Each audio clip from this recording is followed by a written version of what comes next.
नमस्कार। उम्मीद है कि आप सब लोग बढ़िया होंगे, एकदम स्वस्थ होंगे। हमारी जो पिछली कक्षा हुई थी उसमें हम लोगों ने प्लेटो के बारे में बात की थी कि प्लेटो के क्या काव्य सिद्धांत थे और प्लेटो पर उनके गुरु सोक्रेटिस यानी सुकरात का क्या प्रभाव पड़ा था। एक बात और समझी थी जिसे लेकर विद्यार्थी अक्सर उलझ जाते हैं, दुविधा में रहते हैं कि प्लेटो के तीन तीन नाम थे, प्लाटोन, प्लेटो और अफलातून। हालांकि उनके माँ बाप ने उन्हें अरिस्टोक्लीज नाम दिया था, पर अरिस्टोक्लीज नाम की चर्चा आप कहीं सुनेंगे नहीं, कहीं पढ़ेंगे नहीं उस तरह से। लेकिन अफलातून और प्लेटो बहुत चर्चित नाम है। प्लेटो और प्लाटोन तो ध्वनि साम्यता है, तो विद्यार्थियों को उतनी दुविधा नहीं होती। अफलातून और अरस्तु को वो एक समझ बैठते हैं। ये ध्यान रखने की अफलातून और अरस्तु एक नहीं है, दोनों अलग अलग है। अफलातून प्लाटोन का अरबी संस्करण है। प्लाटोन जैसे कहते हैं, उससे प्लाटोन से ही बना अफलातून। ठीक है जी। तो अफलातून अरबी शब्द है जो कि प्लेटो के लिए प्रयोग किया जाता है। तो अरस्तु प्लेटो के शिष्य थे, तो ये नाम बड़े समान से लगते हैं, अफलातून और अरस्तु। इस वजह से कई बार मैंने देखा विद्यार्थियों को दिक्कत होती है, लेकिन ऐसा नहीं है, दोनों अलग अलग है, ये बात ध्यान रखिएगा। प्लेटो को लेकर तो आपके पाठ्यक्रम में साफ तौर पर लिखा था प्लेटो के काव्य सिद्धांत, लेकिन अरस्तु को लेकर आपके पाठ्यक्रम में चार अलग अलग सिद्धांतों का उल्लेख किया गया। हालांकि प्लेटो के भी यही चार सिद्धांतों पर हमने चर्चा की थी, अरस्तु के भी इन्हीं चार सिद्धांतों पर चर्चा करनी है। चार सिद्धांत कौन कौन से हैं? सबसे पहले अनुकरण सिद्धांत, दूसरा त्रासदी का विवेचन, तीसरा विरेचन सिद्धांत और चौथा महाकाव्य के संबंध में उन्होंने क्या विचार दिए। और एक बार प्रश्न देख लेते हैं अरस्तु से किस तरह का पूछा गया है, फिर उसी हिसाब से हम अरस्तु पर चर्चा भी करेंगे। प्रश्न उन्होंने अरस्तु से कुछ पूछा ही नहीं है आज तक, एक भी प्रश्न। अच्छा, एक आया, अरस्तु के अनुकरण सिद्धांत में कौन सी एक बात नहीं है? कविता जगत की अनुकृति है, अनुकरण की प्रक्रिया आनंददायक है, अनुकरण में हमें शिक्षा मिलती है, काव्य प्रकृति का अनुकरण नहीं है। तो बड़ा सीधा सा और आसान सा प्रश्न है ये। इस पर अभी चर्चा करेंगे जब हम पढ़ेंगे अनुकरण सिद्धांत। हालांकि एकदम बुनियादी सा प्रश्न, एकदम ऐसा कोई मुश्किल प्रश्न पूछा नहीं, और एक अरस्तु का ग्रंथ पूछ लिया, पोएटिक्स या पेरिपोएटिकीस, वो भी मिलान में पूछ लिया। ठीक है जी, ये आप देख ही पा रहे होंगे स्क्रीन पर ये। इसके अलावा उन्होंने कोई प्रश्न पूछा नहीं है अरस्तु से भी। अब एक बार रुख आपके पाठ्यक्रम की ओर करते हैं।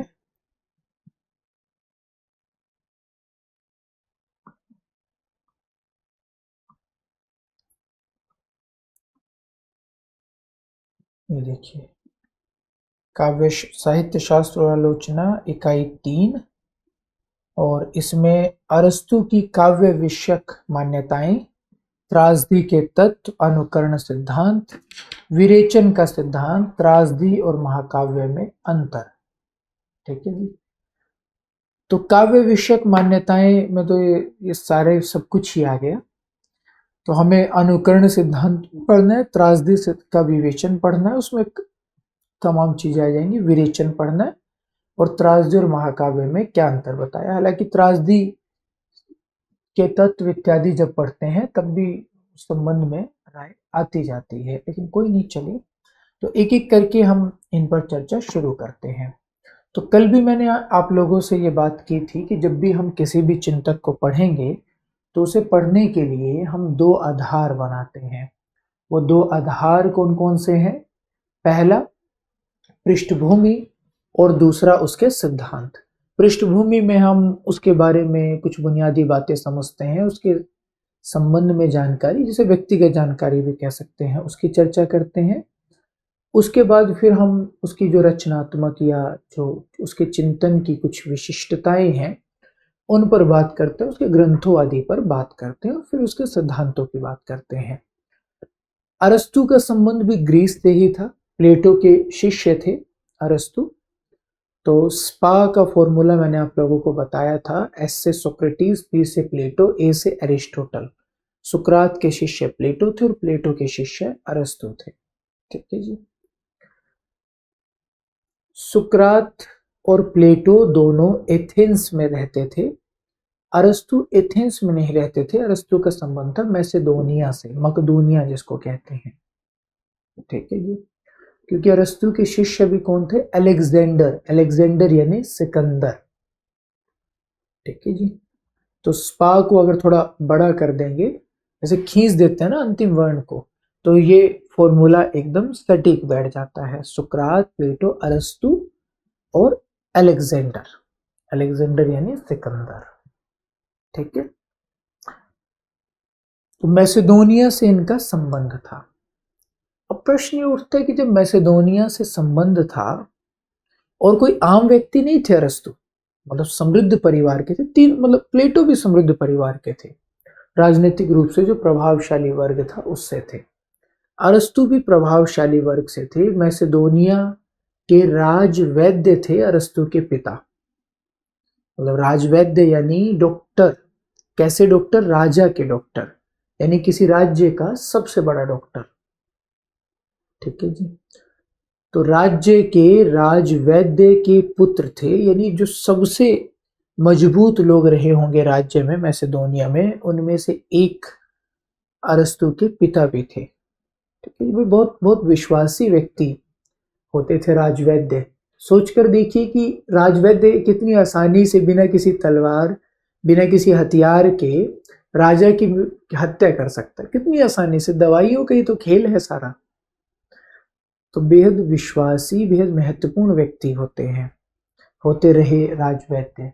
ठीक है जी, तो अरस्तु एक राजवैद्य के पुत्र थे। तो जब अरस्तु थोड़े बड़े हुए, 18 वर्ष के हुए, तब इनके पिता को लगा कि अब अरस्तु को उच्च शिक्षा प्राप्त करनी चाहिए। और उस समय पूरे यूरोप में उच्च शिक्षा के क्षेत्र में जो सबसे बड़ा नाम था वो थे प्लेटो। तो अरस्तु के पिता ने अरस्तु को एथेंस भेजा प्लेटो से शिक्षा प्राप्त करने के लिए। प्लेटो ने यूरोप की पहली यूनिवर्सिटी, यूरोप का पहला विश्वविद्यालय स्थापित किया था। इसका नाम रखा था अकेडमिया। आज भी हम कहते हैं ना अकेडमी, बहुत से शिक्षा संस्थानों के नाम में या प्रशिक्षण संस्थानों के नाम में अकेडमी शब्द जुड़ा हुआ होता है। ठीक है जी, जैसे एनडीए, नेशनल डिफेंस एकेडमी, जहां भारतीय सेना के अधिकारियों को प्रशिक्षित किया जाता है, वो भी एनडीए है ना। या जहां आईएएस आईपीएस ऑफिसर्स को, यानी सिविल सर्वेंट्स को प्रशिक्षित किया जाता है, वहां भी उसके लिए भी तो लवासना, उसमें भी तो अकेडमी शब्द आता है। तो आज भी हम अकेडमी शब्द का प्रयोग करते हैं ना। तो अकेडमिया यूरोप की पहली यूनिवर्सिटी थी, यूरोप का पहला विश्वविद्यालय था, जिसकी स्थापना प्लेटो ने की थी। तो अकेडमिया में पढ़ने के लिए अरस्तु को भेजा गया। अरस्तु महज 18 वर्ष के थे उस समय जब पहली बार वो प्लेटो से मिले, और धीरे धीरे अरस्तु प्लेटो के पसंदीदा शिष्य बन गए, सबसे प्रिय विद्यार्थी। प्लेटो ने यहाँ तक कहा था कि पूरे अकेडमिया के सभी विद्यार्थी एक तरफ और अकेला अरस्तु एक तरफ, कि अकेडमिया का दिल है अरस्तु, उसका हार्ट है अरस्तु। यहां तक प्लेटो ने अरस्तु के लिए कहा था। अरस्तु पूरे मन से शिक्षा दीक्षा के काम में लग गए, अध्ययन करते थे, खूब ज्ञान हासिल किया। और अरस्तु का मन बन गया कि मुझे प्लेटो के बाद अकेडमिया को संभालना है, और सबसे योग्य उम्मीदवार भी अरस्तु ही थे। प्लेटो की भी यही राय थी कि मेरे बाद जो अकेडमिया का दायित्व संभालेगा वो अरस्तु होगा। लेकिन प्लेटो की मृत्यु हुई, मृत्यु होते ही राजनीति शुरू होगी। शिक्षा संस्थानों और राजनीति का गहरा संबंध रहा है। आज भी शिक्षा संस्थान राजनीति से मुक्त नहीं, अब तो बहुत ज्यादा गिरफ्त में है, पहले से भी ज्यादा, लेकिन राजनीति का प्रभाव हमेशा रहा शिक्षा संस्थानों पर। लोगों ने ये चर्चा की कि भाई एथेंस का इतना महत्वपूर्ण संस्थान है अकेडमिया, पूरे यूरोप में जाना जाता है, दुनिया में नाम है। ऐसे में अकेडमिया का प्रमुख एक बाहरी व्यक्ति को कैसे बना दिया जाए, क्योंकि वो तो अलग राज्य के थे, मैसेडोनिया के, वो तो थे नहीं एथेंस के, आतिका राज्य के तो थे नहीं अरस्तु। तो ये कहकर अरस्तु को मुख्य पद से वंचित कर दिया गया। अरस्तु को गहरा आघात लगा, बहुत बुरा लगा अरस्तु को। तो अरस्तु ने एथेंस छोड़ दिया। उसके बाद अरस्तु ने भ्रमण किया, अलग अलग स्थानों पर घूमे और अंततः अपने राज्य मैसेडोनिया पहुंचे। तो वहां राजा ने दिल खोल कर अरस्तु का स्वागत किया और कहा कि राजकुमार की शिक्षा का दायित्व आज से आप ही संभालें। और तब अरस्तु ने अलेक्जेंडर को शिक्षित करना शुरू किया। ठीक है जी। और अपने शोध कार्य में भी लगे रहे। कहते हैं कि कई हजार करोड़, आज के हिसाब से अगर बात करें तो कई हजार करोड़ धनराशि अरस्तु को राजा ने उनके शोध कार्यों के लिए आवंटित की थी। और सैकड़ों व्यक्ति अरस्तु के सहायक के तौर पर काम करते थे। ठीक है जी। तो ये थी अरस्तु की पृष्ठभूमि। अब प्लेटो और अरस्तु के चिंतन में बहुत फर्क है। एक तो मैंने कल ही बता दिया था कि पी से प्लेटो और पी से प्रत्ययवाद, अ से अरस्तु, अ से अनुभववाद। प्लेटो प्रत्ययवादी दार्शनिक थे, अरस्तु अनुभववादी। प्लेटो बेहद आदर्शवादी ढंग से, बेहद नैतिक ढंग से चीजों को देखते हैं।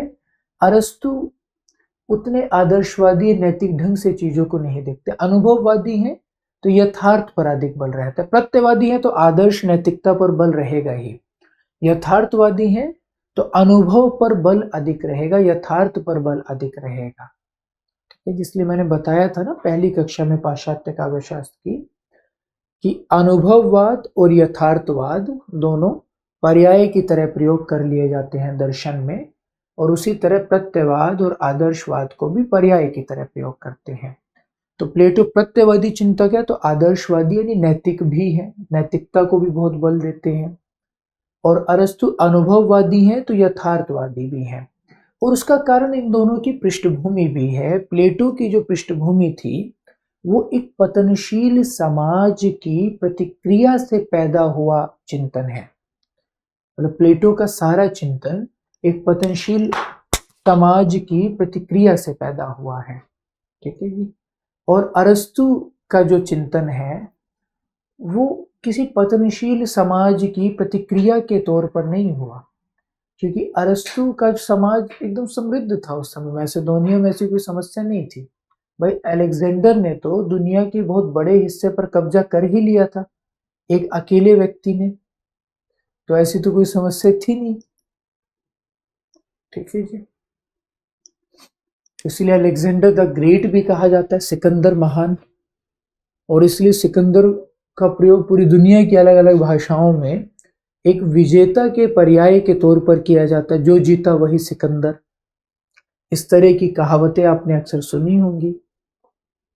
ठीक है जी। तो इसलिए वो ज्यादा यथार्थवादी हो सकते थे, उन्हें बेहद आदर्शवादी होने की जरूरत नहीं थी। ठीक। तो अनुभववादी चिंतक थे, यथार्थवादी थे, वैज्ञानिक थे, दार्शनिक उस तरह से नहीं थे जिस तरह से, मतलब इनका मुख्य बल विज्ञान पर था बहुत। इसलिए जब आप बोटनी पढ़ेंगे वहां अरस्तु का नाम मिलेगा। अरस्तु ने ही सबसे पहले वनस्पतियों का वर्गीकरण किया था, मेडिसिनल प्रॉपर्टीज वाले पौधे और नॉन मेडिसिनल प्रॉपर्टीज वाले, चिकित्सीय पौधे और गैर चिकित्सीय पौधे। ठीक है जी। इसके साथ ही जब आप सोशियोलॉजी पढ़ेंगे या पॉलिटिकल साइंस पढ़ेंगे वहां सबसे पहले पढ़ाया जाएगा human is a social animal, मनुष्य एक सामाजिक प्राणी है। ये बात भी अरस्तु ने ही कही थी। जब आप काव्यशास्त्र पढ़ते हैं पूरी दुनिया में काव्यशास्त्र का पहला ग्रंथ अरस्तु ने रचा था, पेरिपोएटिकेस ऑन द पोएटिक्स। ठीक है जी। क्योंकि एक छोटा सा ग्रंथ है 50 पृष्ठों का, 26 उसमें अध्याय है। नाट्यशास्त्र बहुत बड़ा ग्रंथ था भरत मुनि का जिसमें 36 अध्याय थे। अरस्तु ने महज 26 अध्याय लिखे और महज 50 पृष्ठों में। पूरे काव्यशास्त्र का विवेचन नहीं है, मुख्यतः त्रासदी और विरेचन का विवेचन है। ठीक है जी। और शिक्षण सामग्री के तौर पर तैयार किया गया या विद्यार्थी के नोट्स है। ये बहुत कंसाइज्ड है ना, बहुत संक्षिप्त है ना, 50 पृष्ठ क्या ही होते हैं एक ग्रंथ के तौर पर। कई बार तो भूमिकाएं होती है, अपने शुक्ल जी तो 50 पृष्ठों की भूमिका लिख देते थे ग्रंथ की। ठीक है जी। तो ये 3 इनकी विशेषताएं हैं। वो नैतिक दार्शनिक थे प्लेटो, ये यथार्थवादी वैज्ञानिक है। प्लेटो प्रत्ययवादी थे, अरस्तु अनुभववादी है। ठीक है जी। प्लेटो ने संवाद शैली में ग्रंथ लिखे। अरस्तु के ग्रंथों की विशेषता है उनका अंतः संबंधित होना, सब एक दूसरे से जुड़े हुए हैं। किसी एक ग्रंथ में अरस्तु कुछ कहेंगे, उसका संदर्भ दूसरे ग्रंथ में देकर आगे बात कह देंगे। वो मानकर चलेंगे कि व्यक्ति ने वो ग्रंथ तो मेरा पढ़ा ही होगा, वो दोबारा उसे नहीं बताएंगे कि ये बात क्या थी, उसके वो संकेत भी नहीं करेंगे, सीधे उससे आगे से किसी कहीं और कुछ बात कर देंगे। ठीक है। ऐसा है भी ना, वैज्ञानिक थे, बहुत सारे अलग अलग विषयों के जानकार थे, तो वो इंटरडिसिप्लिनरी चीज मिलेगी इनके ग्रंथों में।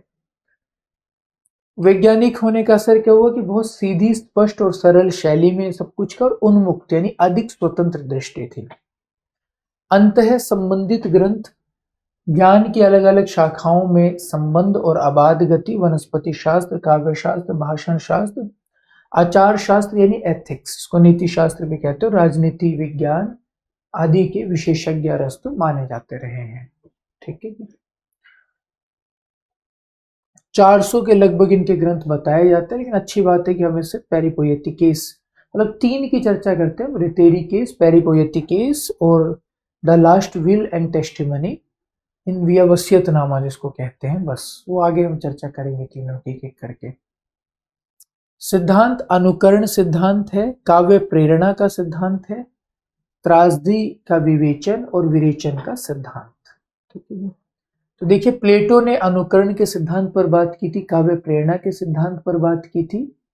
तीसरा प्लेटो ने क्या किया था, काव्य विरोधी तर्क दिए थे, जिसमें उन्होंने मुख्यतः त्रासदी को टारगेट किया था। अरस्तु ने अपने गुरु को काटने का काम बहुत किया। प्लेटो ने त्रासदी को टारगेट किया, तो अरस्तु ने त्रासदी के महत्व को स्थापित किया, और त्रासदी के महत्व को स्थापित करने की प्रक्रिया में ही उन्होंने विरेचन का सिद्धांत भी दिया था।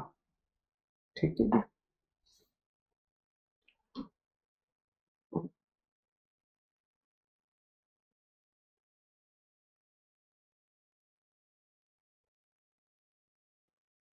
प्लेटो से पहले कौन कौन से सिद्धांत थे, काव्य प्रेरणा, अनुकरण और विरेचन, यही 3 सिद्धांत थे ना, कल की कक्षा में हमने चर्चा की थी।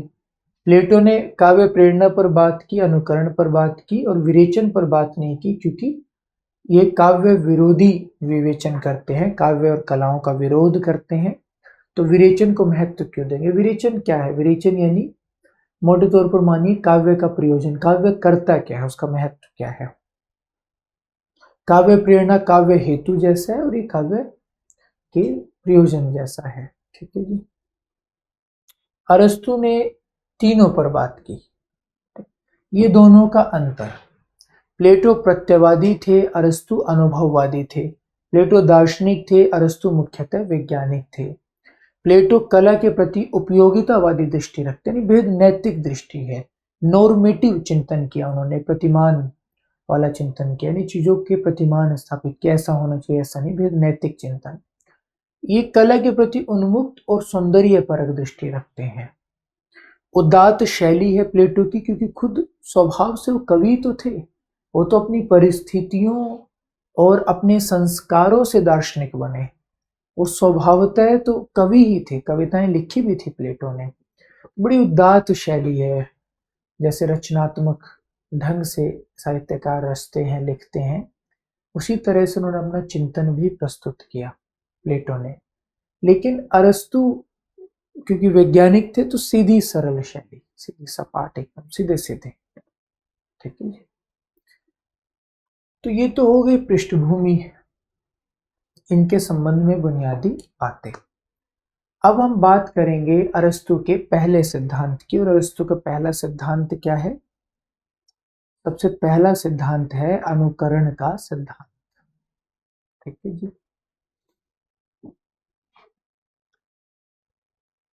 अब मसला क्या है कि अरस्तु के यहाँ अनुकरण शब्द तो मिल गया, उसके संदर्भ में कुछ कुछ संकेत भी मिल गए, पर उसकी बेहद स्पष्ट व्याख्या नहीं मिल पाई।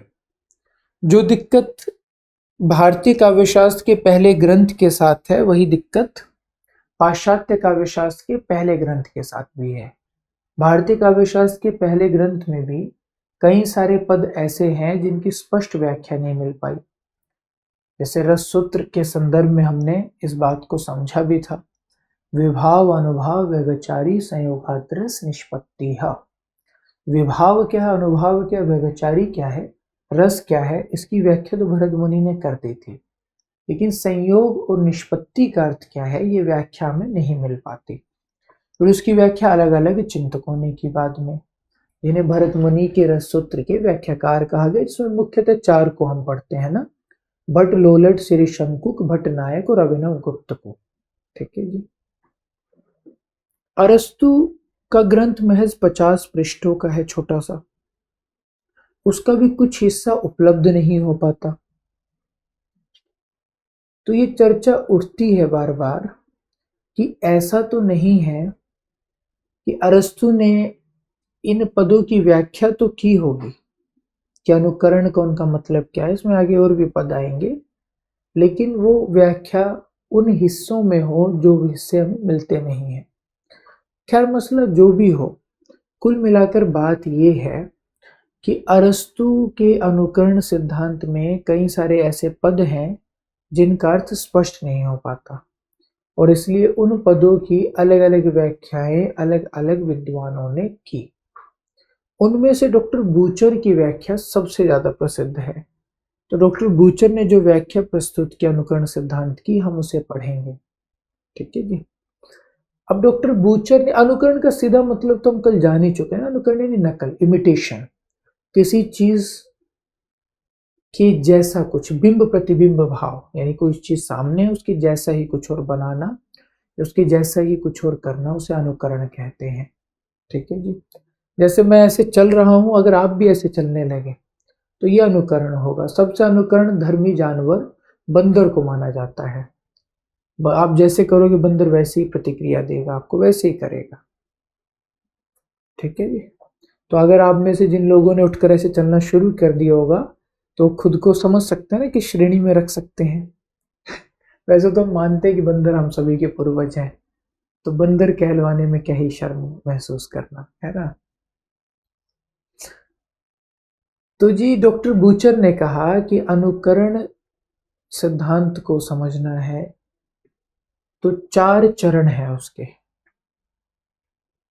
सबसे पहला, अनुकरण का मतलब क्या है, मूल वस्तु का पुनरुत्पादन।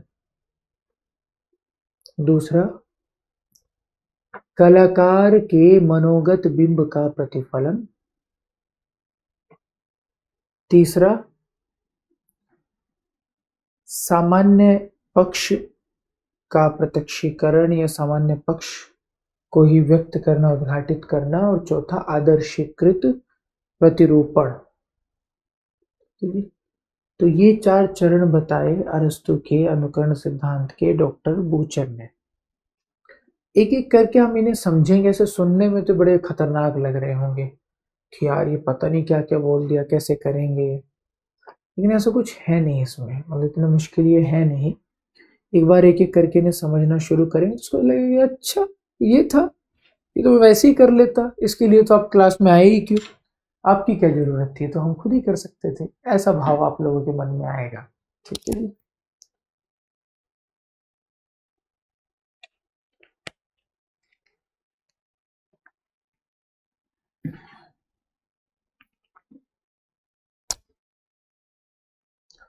सबसे पहले बात करेंगे मूल वस्तु के पुनरुत्पादन की। मूल वस्तु यानी जो कुछ भी मूलतः इस संसार में मौजूद है, जो भी हमारे सामने है, प्लेटो उसे मूल नहीं मानते, इसलिए अरस्तु ने जानबूझकर मूल वस्तु शब्द का प्रयोग किया, क्योंकि प्लेटो उसे क्या मानते हैं, प्रत्यय की अनुकृति, प्रत्यय की नकल। ठीक है जी। अरस्तु कह रहे हैं कि वही मूल वस्तु है, क्योंकि अनुभववादी है ना। तो अनुभववादी तो कह रहे हैं कि जो हमारे अनुभव से प्रमाणित है, जिसका एहसास हम अपने अनुभव से कर सकते हैं, वही मूल वस्तु है। ठीक है जी। तो अरस्तु साफ कह रहे मूल वस्तु की नकल अनुकरण नहीं है। प्लेटो कह रहे थे नकल, इसलिए कलाकार प्लेटो के यहाँ इमिटेटर है, नकलची है।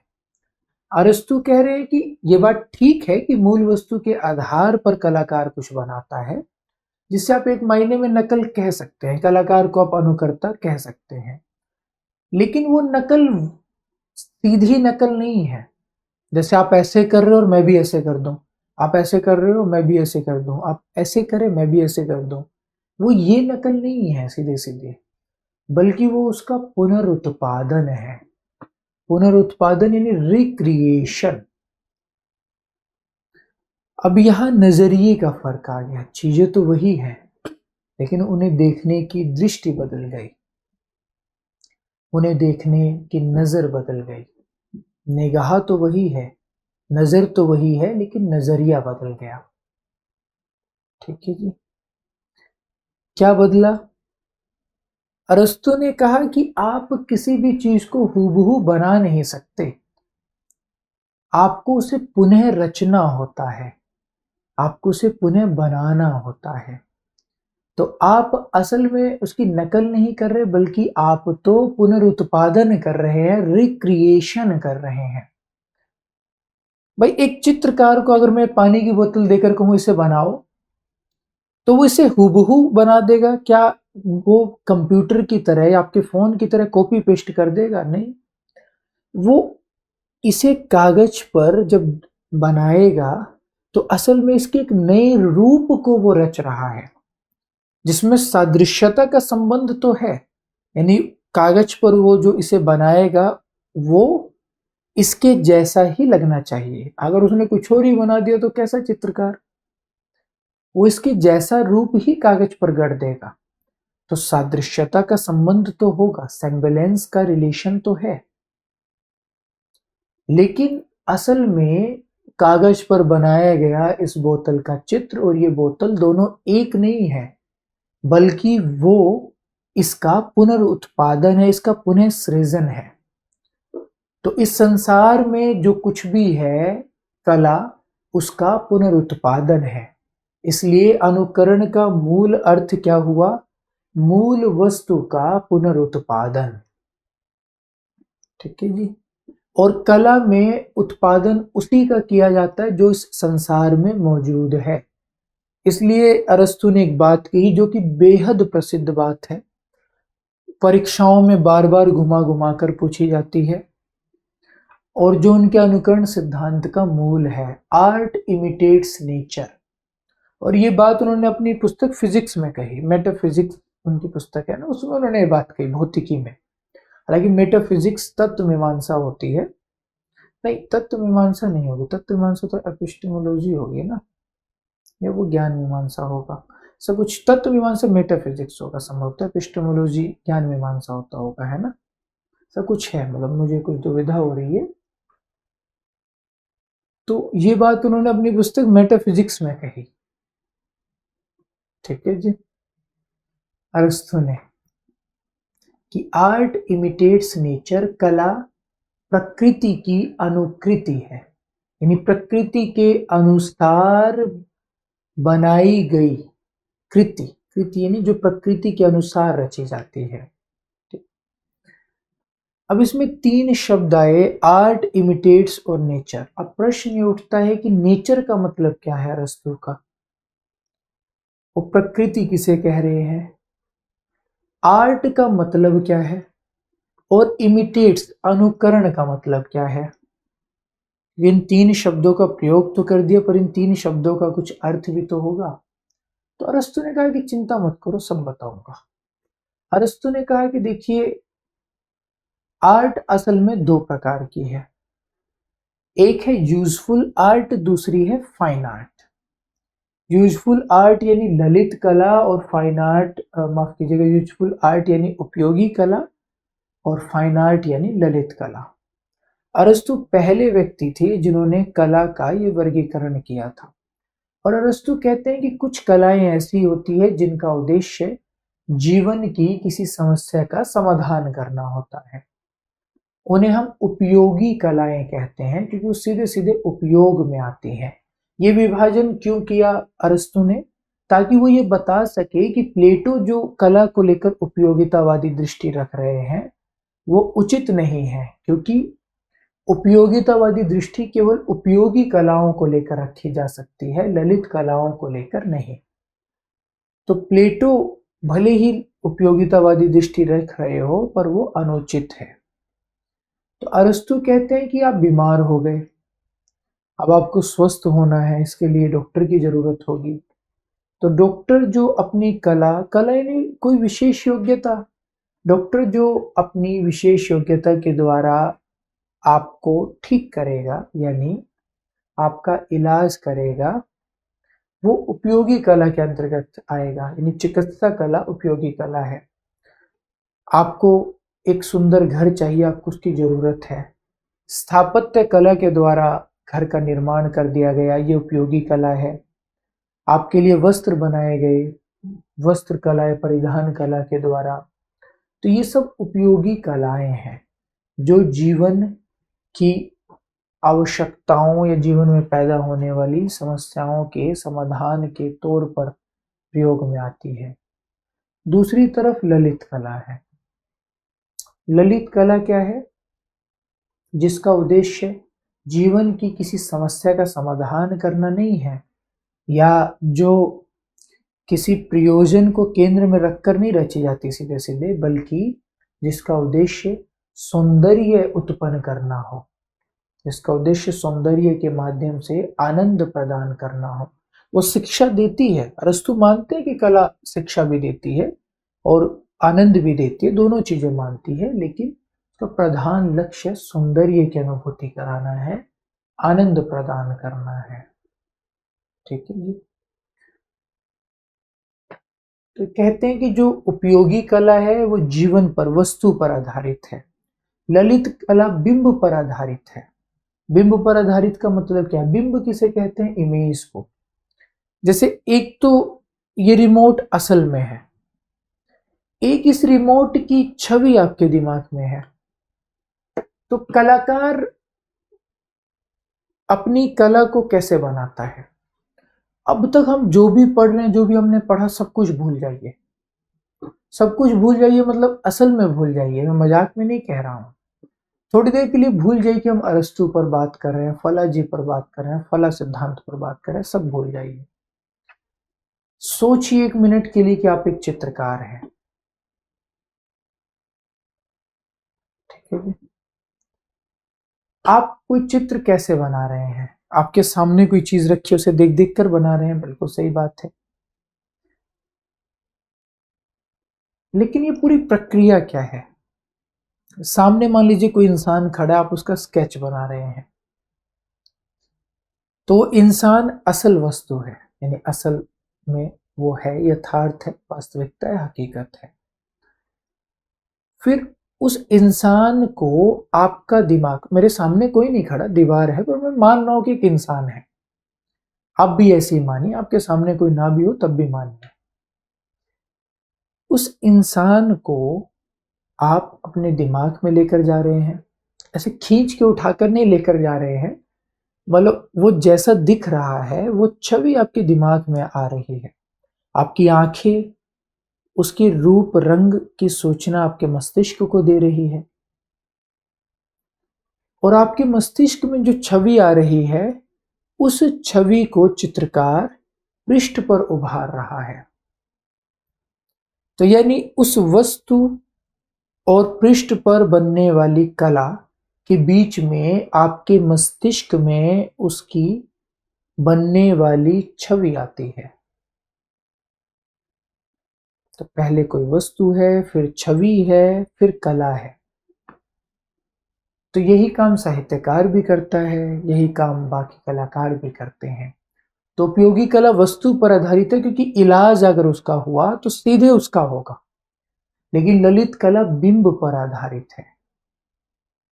ठीक है, इमेज पर आधारित है, मानसिक छवि पर आधारित है।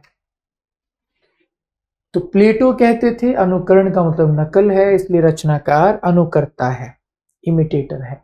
अरस्तु अनुकरण का मतलब पुनरुत्पादन या अनुकृति है, इसलिए रचनाकार करता है, मेकर है, रचना करने वाला है। आर्ट इमिटेट्स नेचर, भौतिकी मेटाफिजिक्स पुस्तक में बात कही। आर्ट उपयोगी कला, ललित कला, सबसे पहले ललित कला को शास्त्रीय विवेचन का अंग बनाया, सबसे पहले वर्गीकरण किया। इससे पहले कला का अर्थ उपयोगी कला ही माना जाता था, क्योंकि वही वर्गीकरण था ही नहीं, ललित कला को लेकर अरस्तु आए।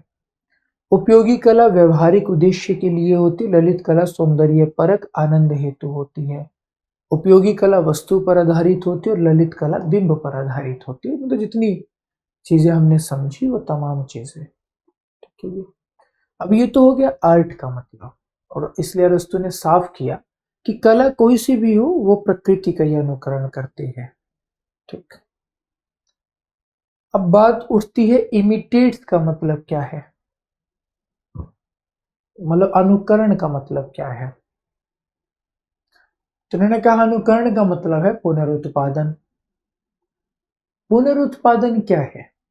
ललित कला के संदर्भ में हमने मान लिया, चलो,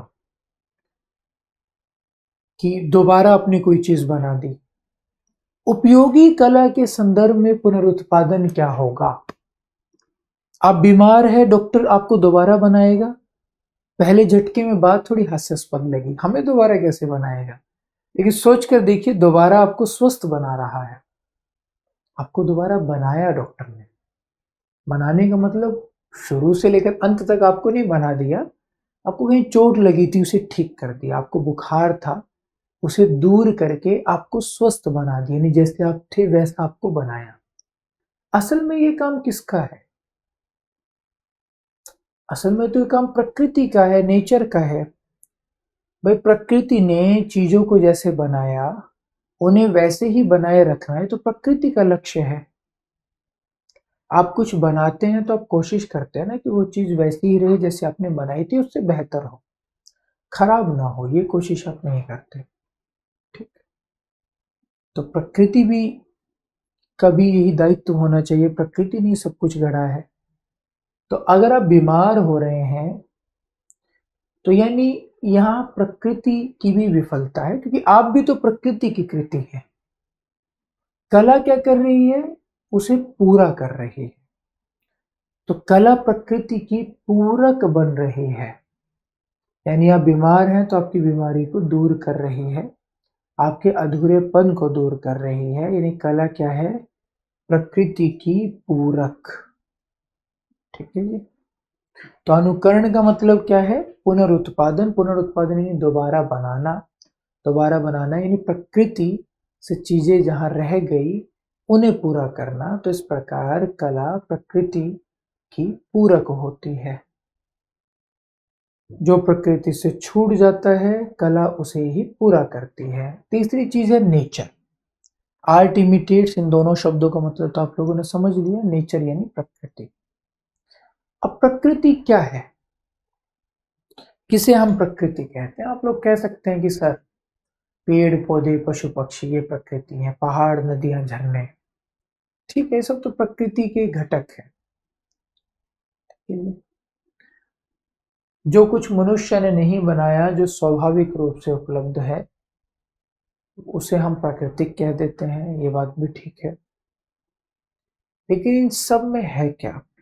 अरस्तु ने कई जगह प्रकृति का मतलब कुछ कुछ बताया, मतलब विरोधी नहीं बताया एक दूसरे से, और उसके अलग अलग पक्ष की चर्चा कर दी, कहीं किसी की कर दी, कहीं और किसी और की कर दी।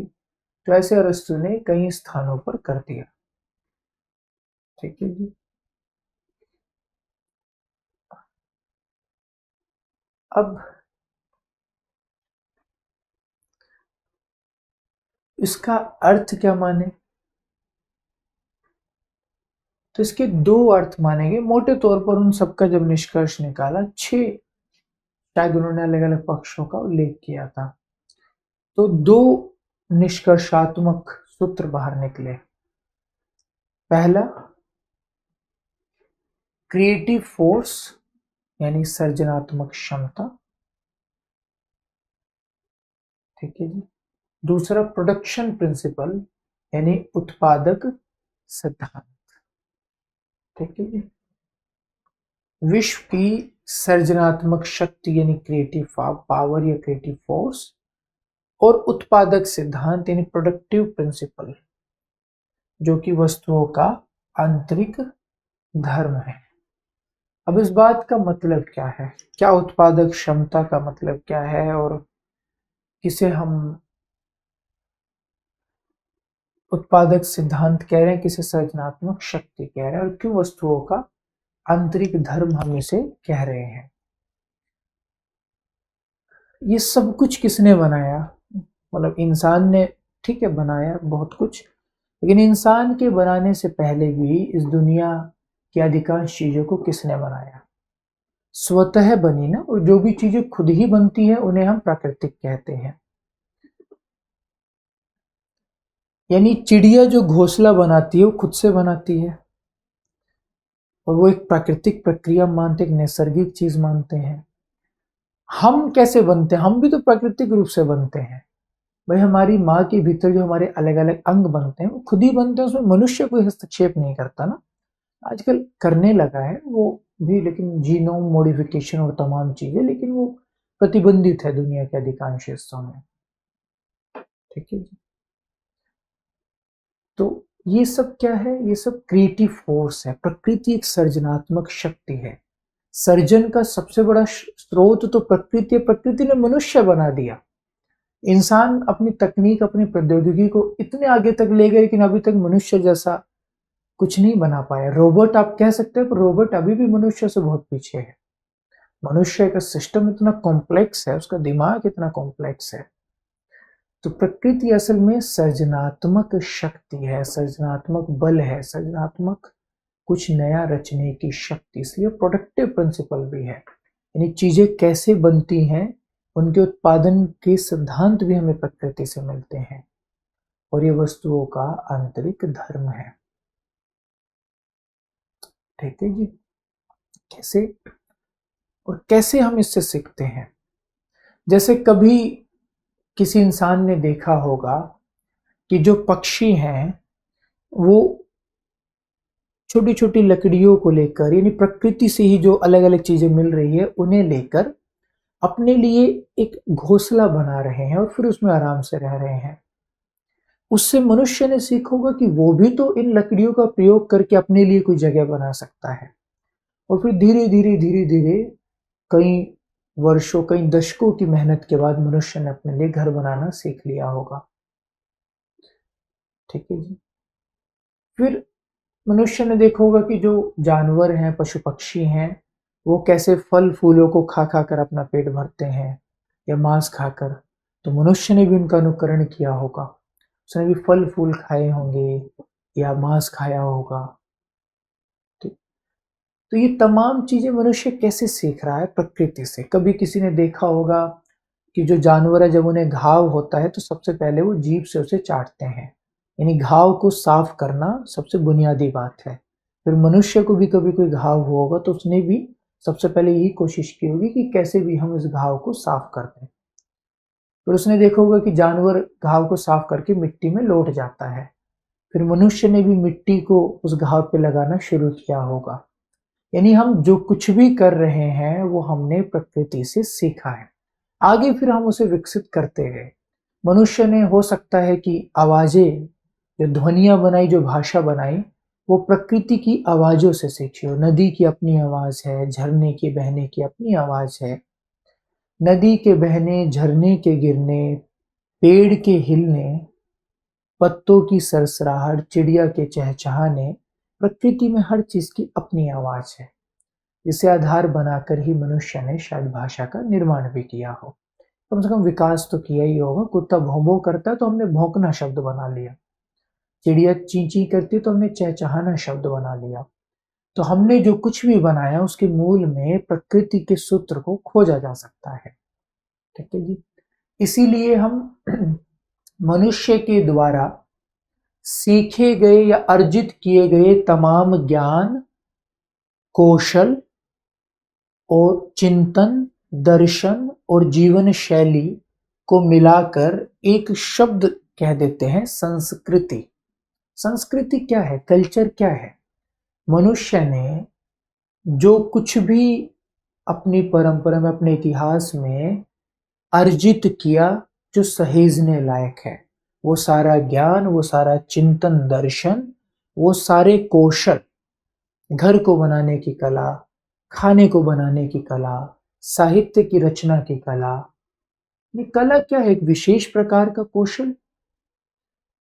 तो कला और पूरी जीवन पद्धति, रहन सहन का ढंग, विश्वास, मान्यताएं, वो सब संस्कृति है। और ये कैसे बना? समधन कृति से। जब सम उपसर्ग लगा देते हैं कृति के आगे तो संस्कृति बनता है। ये नियम है कि जब भी आप क्री धातु से बने शब्द के आगे सम लगाते हैं, मतलब क्री धातु से बने शब्द के साथ सम उपसर्ग लगाते हैं, तो आधे स का आगमन हो जाता है, इसलिए वो संस्कृति बन गया। ठीक है जी। स म बिंदी बन गया और आधा स आ गया कृति। तो संस्कृति का मतलब, सम का मतलब क्या होता है? बेहतर। तो संस्कृति बेहतर कृति, यानी प्रकृति को कृति में बदलने की प्रक्रिया या दक्षता संस्कृति कहलाती है। तो हमने जो कुछ भी रचा, जो भी हमारी कृतियां हैं, उनका आधार संस्कृति है। ठीक है जी। और उसका आधार क्या है? प्रकृति। तो हमने असल में जो कुछ भी रचा, उस रचे हुए का आधार क्या है? प्रकृति। तो इसलिए अरस्तु कहते हैं आर्ट इमिटेट्स नेचर। ठीक है जी। और इसलिए ये वाक्य भी बड़ा प्रसिद्ध है, nature is an unconscious artist. प्रकृति एक अचेतन कलाकार है। सबसे बड़ा कलाकार प्रकृति है, और वो अचेतन, अनायास ही वो चीजों को बनाती रहती है। प्रकृति अनायास ही चीजों को गढ़ती रहती है, उनकी रचना करती रहती है। ठीक है जी। तो ये था हमारा पहला बिंदु। अगर इसमें किसी को कोई दुविधा है तो जल्दी से बता दीजिए। तो आप लोग प्रश्न तो पूछेंगे नहीं तो हम चर्चा आगे बढ़ाते हैं, जब नहीं पूछेंगे तो हमारा अगला जो बिंदु है वो है कलाकार के मनोगत बिंब का प्रतिफलन। अब हमें ये तो पता चल गया कि कला प्रकृति की अनुकृति है, प्रकृति का अनुकरण करती है।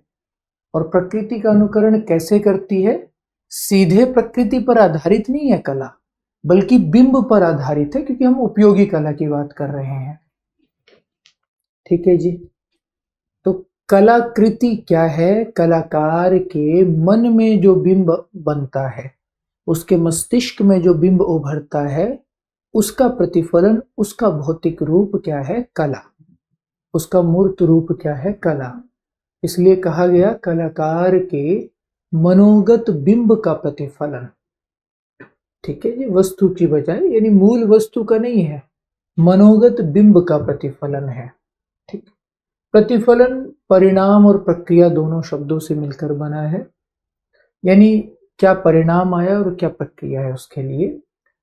अब ये क्या बता रहा है? मनोगत बिंब का प्रतिफलन, यानी कलाकार इस संसार की इंद्रिय प्रतीति करता है। इंद्रिय प्रतीति का मतलब क्या है? इंद्रियों के द्वारा इस संसार को अनुभूत करता है। मैंने आप लोगों को पहले भी बताया था कि हम दो स्तर पर जीवन जीते हैं, भीतर के स्तर पर और बाहर के स्तर पर, यानी दो दुनियाएं हैं समानांतर जिनमें हम रहते हैं। एक हमारे मन की दुनिया, हमारे भीतर की दुनिया, और दूसरी है बाहर की दुनिया। इन दोनों दुनिया को जोड़ने वाले 5 पुल हैं, जिन्हें हम ज्ञानेंद्रियां कहते हैं। आंख, कान, नाक, मुख, त्वचा। आंखें बाहर क्या हो रहा है उसे भीतर तक पहुंचाती है, उसकी सूचना देती है। बाहर की किसी चीज से अगर आपका स्पर्श हो जाए तो त्वचा भीतर सूचना देती है। बाहर कोई आवाज हो तो कान भीतर सूचना देते हैं। बाहर कोई गंध हो तो नाक भीतर सूचना देती है। और बाहर की वस्तुओं के स्वाद को अनुभूत हमारी जीभ करती है। हमारे भीतर क्या चल रहा है? वो हमारे मुख के द्वारा बाहर व्यक्त होता है, और दुख जब हद से ज्यादा बढ़ जाए तो वो आंसू बनकर बाहर निकल आता है। तो भीतर और बाहर की दुनिया को जोड़ने का काम ये पांचों तत्व करते हैं, आंख, कान, नाक, मुख और त्वचा। इन्हें हम ज्ञानेंद्रिया कहते हैं। ठीक है जी। तो इंद्रिय से संबंधित जो हो उसे इंद्रिय कहा जाता है, इंद्रियों से संबंधित हो। ठीक है जी। तो इंद्रिय प्रतीति यानी जो इंद्रियां हैं उनके द्वारा ही कोई भी रचनाकार या कोई भी कलाकार इस संसार की प्रतीति करता है, इस संसार को समझता है। ठीक है जी। तो इस संसार की प्रतीति रचनाकार इंद्रियों के माध्यम से करता है, इसलिए ये संसार उसके लिए इंद्रिय प्रतीति का विषय है। फिर वो जो रचता है यानी कला, उस कला का भावन भी कोई पाठक इंद्रियों के द्वारा ही करता है। अगर कोई कविता सुनाई जा रही है तो आप कानों से सुनोगे। ठीक है जी। कोई रचना लिखी हुई है तो आप आंखों से पढ़ोगे। ठीक है। और इंद्रिय प्रतीति का मतलब महज इतना नहीं है कि आप आंखों से पढ़ रहे हो या देख रहे हो या कानों से सुन रहे हो। महज इतना अर्थ नहीं है इंद्रिय प्रतीति का, बल्कि अर्थ इससे गहरा है कि आप देख सुन तो रहे ही हैं कला को, बल्कि आप उसे जो महसूस भी करते हैं उसमें भी आपकी इंद्रियों की भागीदारी होती है। जैसे आप रचना को पढ़ रहे होते हैं तो आपको ऐसा लगता है जैसे आपके मस्तिष्क में ना कुछ दृश्य उभर रहे हैं, आपको कुछ आवाजें आ रही हैं। अगर खाने का वर्णन दिया गया हो तो आपको गंध महसूस होती है, खाने की सुगंध आपके भीतर जाती है। ये सब कुछ कैसे होता है? इस सब कुछ का माध्यम क्या है?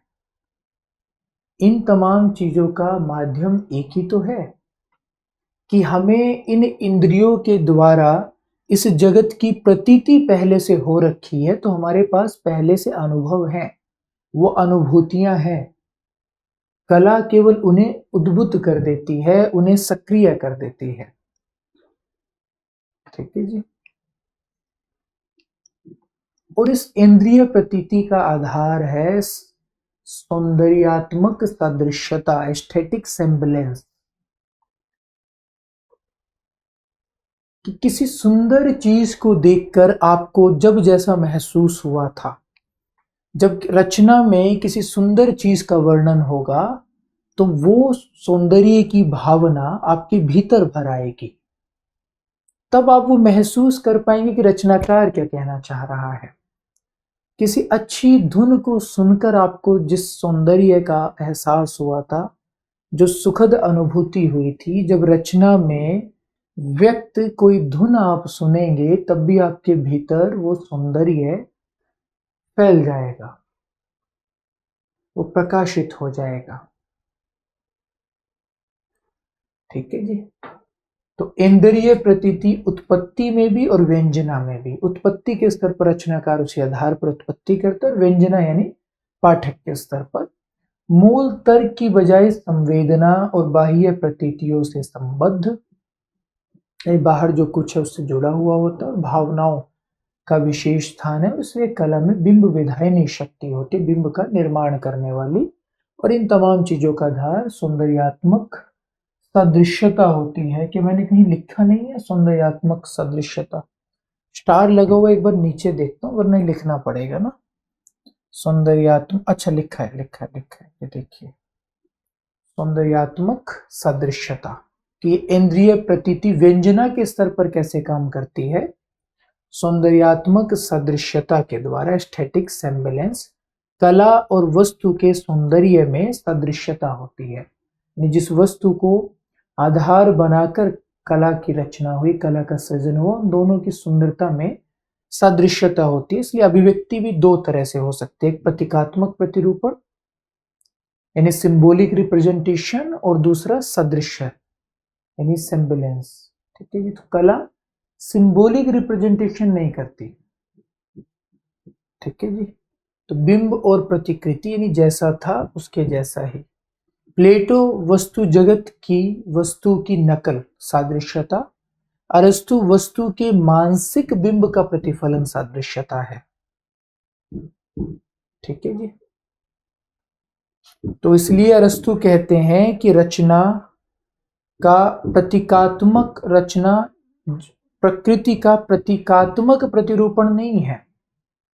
यहां ये बात स्पष्ट कर दी कि रचना प्रकृति का प्रतीकात्मक प्रतिरूपण नहीं है, बल्कि सौंदर्यात्मक सादृश्यता है। ठीक है जी। तो प्रतीकात्मक प्रतिरूपण नहीं है, बल्कि सादृश्यता है।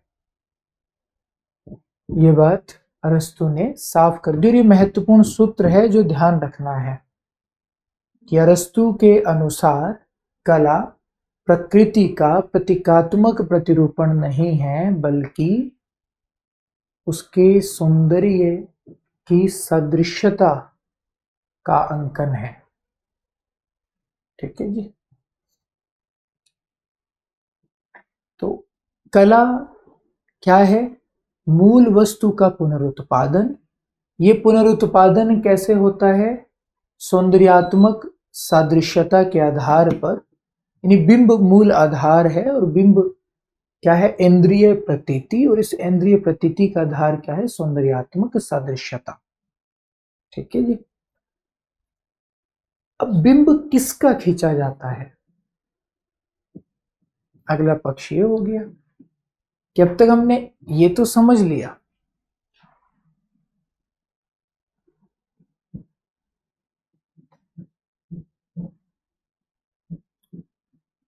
मैं प्रयोग नहीं करना चाहता स्क्रीन को। क्यों? क्योंकि इसमें फिर समय जाने लगता है हमारा बहुत में जब लिखते हैं। लेकिन कुछ चीजें हैं कि इसके बिना आप समझा नहीं सकते, मतलब आपको अब में ये भाव आता ही नहीं कि मैंने समझा दिया इसलिए बार बार इधर आना पड़ता है। ठीक है जी।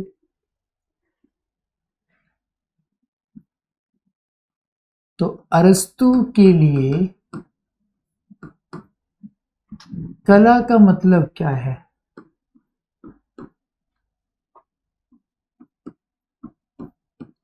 प्रकृति की अनुकृति, है ना? कहा भी ना कि आर्ट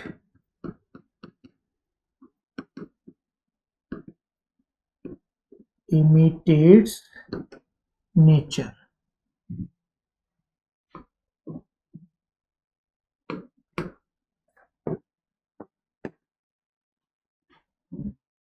अब ये प्रकृति क्या है? मूल वस्तु नहीं है, बल्कि उसका मनोगत बिंब है। कहा? जब हम बात करते हैं ललित कला की, उपयोगी कला में मूल वस्तु हो सकती है, पर ललित कला में उसका बिंब आधार होगा।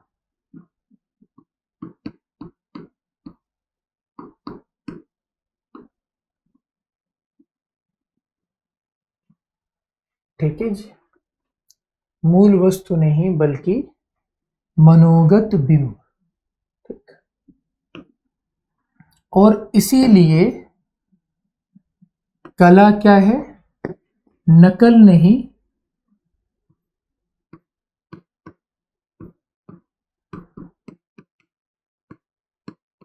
इसीलिए कला नकल नहीं, बल्कि पुनरुत्पादन है।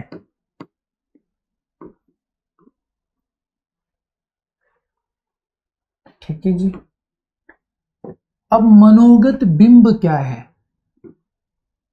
बिंब इंद्रिय प्रतीति होता है। आपके पाठ्यक्रम में है भी बिंब ना, हम आगे चर्चा करेंगे। प्रतीति यानी ज्ञान, किसी चीज का महसूस होना, यानी इंद्रियों के माध्यम से प्राप्त ज्ञान।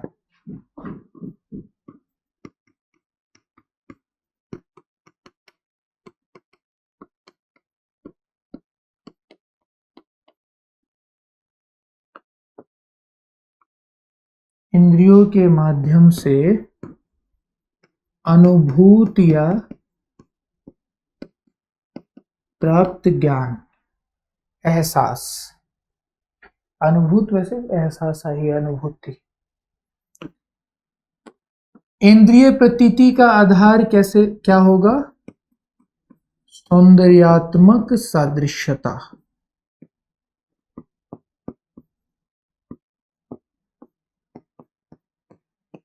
इसका आधार होगा। ठीक है जी। यानी कलाकार ने जो बनाया और जो मूल वस्तु थी उनका सौंदर्य बराबर होगा। कला में रचित का सौंदर्य और मूल वस्तु का सौंदर्य मिलता होगा। बराबर का मतलब यानी ऐसा नहीं कि एकदम एक जैसा हो, यानी मिलता होगा। ठीक है जी। और इसीलिए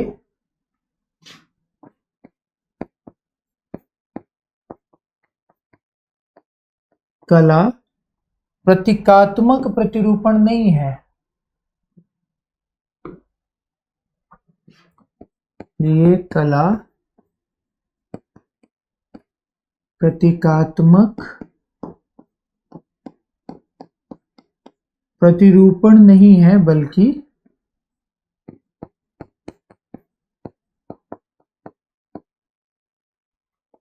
सौंदर्यात्मक सादृश्य है।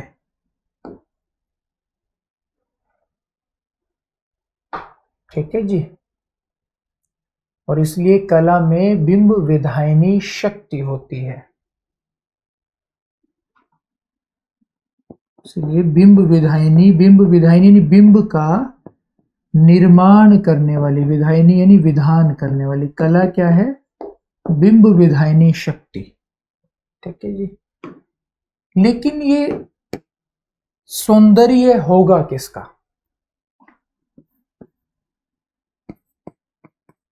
प्रश्न ये उठता है, ये सौंदर्य किसका, यानी बिंब किसका बन रहा है, बिंब का विषय क्या है?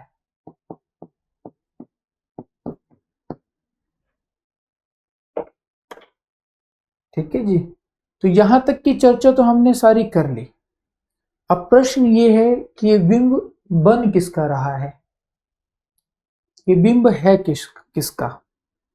इसका समाधान अरस्तु क्या देते हैं?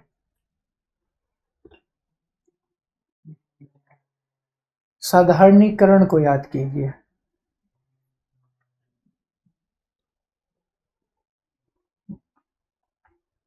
साधारणीकरण को पढ़ते हुए हमने एक बात समझी थी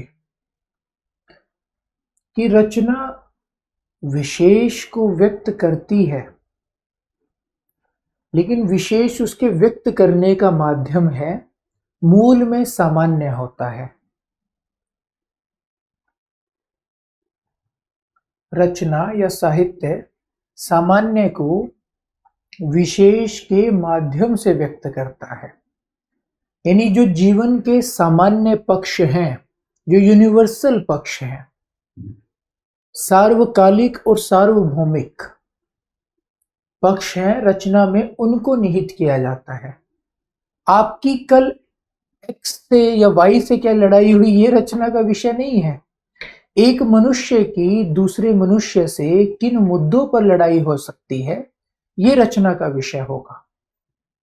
लेकिन इसे वो व्यक्त ज्ञान की तरह नहीं करेगी कि ये हो सकता है, ये होना चाहिए, नहीं होना चाहिए, ये सावधानियां बरती जा सकते, नहीं। बल्कि वो इसे कुछ पात्रों के द्वारा, किसी प्रसंग के द्वारा, लक्षणा में या व्यंजना में नहीं, अलग तरह से व्यक्त करेगी। तो पात्र या कोई प्रसंग विशेष हो जाएगा क्योंकि उसका खास संदर्भ हो जाएगा। इसलिए कहते हैं कि साहित्य सामान्य को विशेष के द्वारा व्यक्त करता है।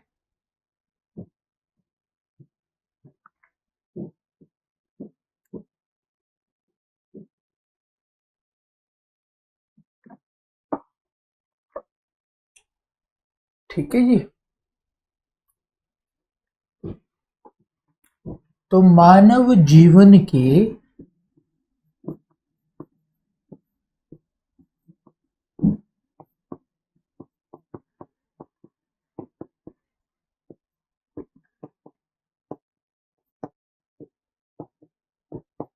सामान्य पक्षों का उद्घाटन।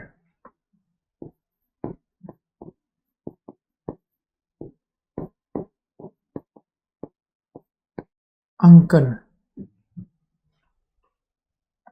और ये कैसा अंकन होगा? किसका अंकन, ये तो समझ गए, मानव जीवन के सामान्य पक्षों का। कैसा अंकन? जो कि आदर्शीकृत होगा, आदर्शीकृत प्रतिरूपण।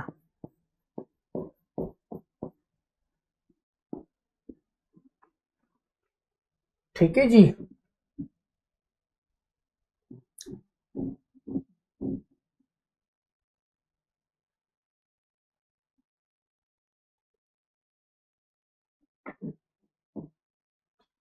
इसलिए ये क्या है? पहला चरण। ये क्या है? दूसरा चरण। ये 2.1 2.2 कुछ नहीं है, ये मैं वैसे लिख दे रहा हूं कि सब आपस में जुड़े हुए हैं। ठीक है जी। ये क्या है? तीसरा चरण। और ये क्या है? चौथा चरण। तो ऐसे एक क्रम में जब इनको देखते हैं तो समझ में आता है कि अरे ठीक है ये तो। और कला की मुक्ति शक्ति वगैरह भी कुछ कुछ पद अभी आएंगे, उन पर भी बात करेंगे। तो दोबारा इस पर घूम कर आएंगे, पर उससे पहले एक बार उधर चलकर बाकी व्याख्या समझ लेते हैं, फिर निष्कर्ष के रूप में इस पर पुनः आएंगे।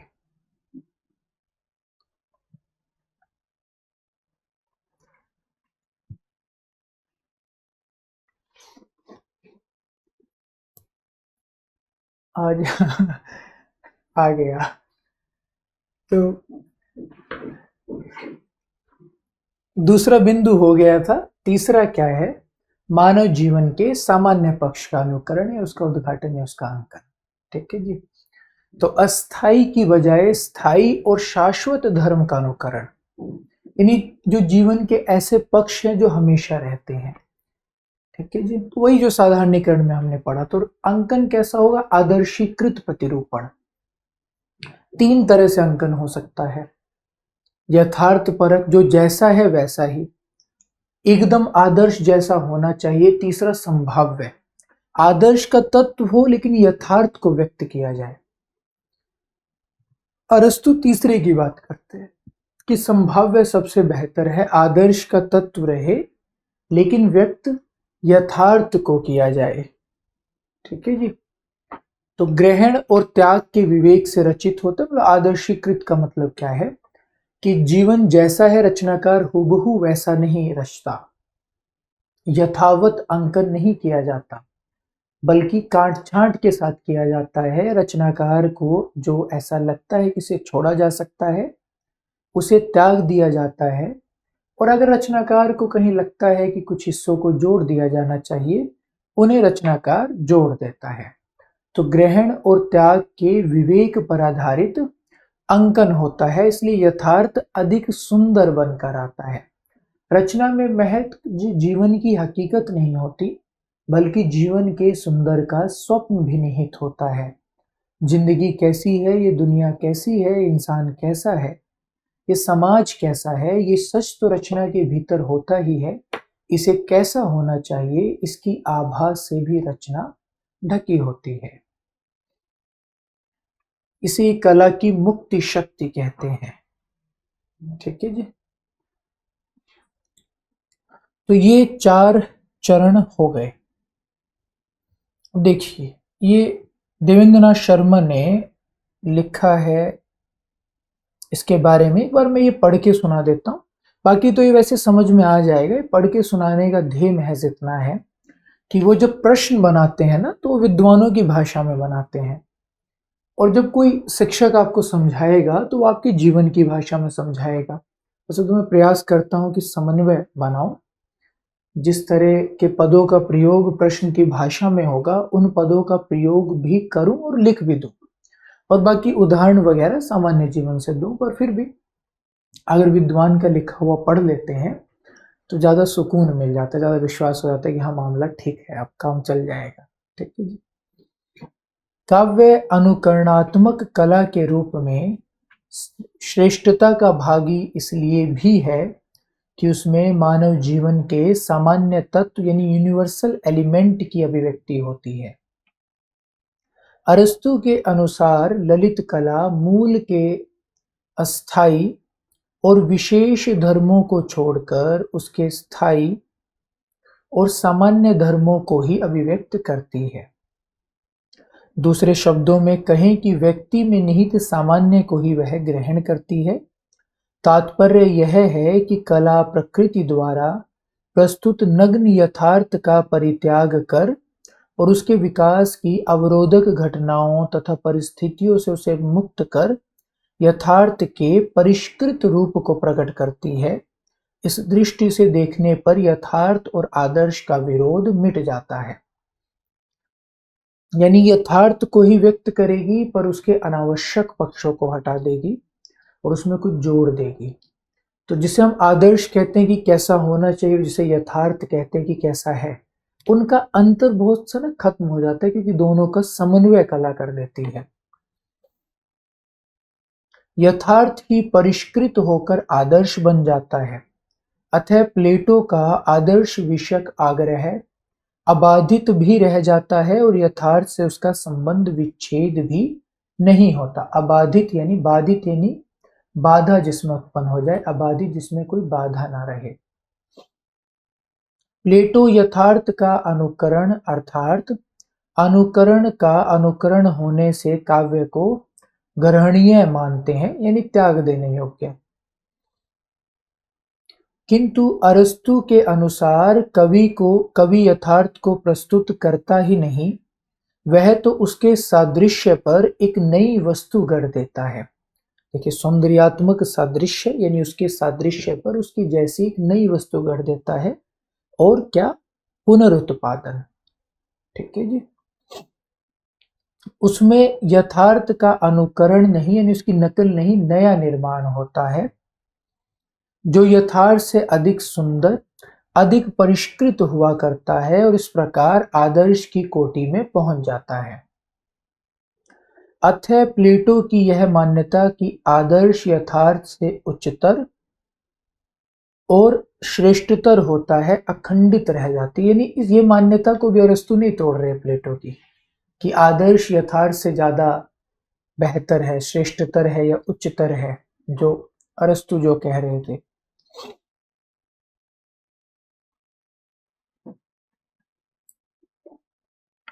निष्कर्ष यह है कि कला सामान्य के अनुकरण द्वारा आदर्श का ही अनुकरण करती है, यथार्थ का नहीं।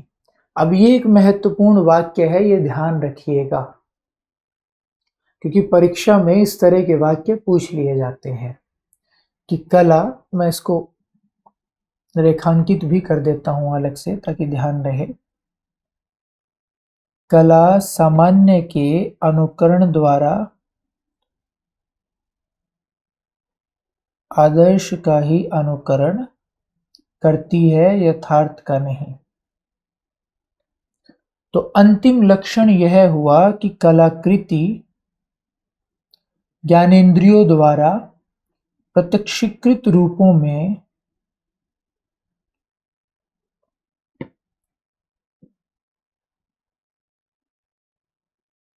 मानव जीवन का अर्थात चरित्र, भाव और कार्य व्यापार का आदर्शीकृत प्रतिरूपण है। अब इसमें जो ये चरित्र, भाव और कार्य व्यापार आए, इन पर हम चर्चा करेंगे आगे। तो ये मत सोचिएगा कि ये कहां से टपक पड़ा। मूल बातें ये दो हैं जो कि याद रखनी है एकदम।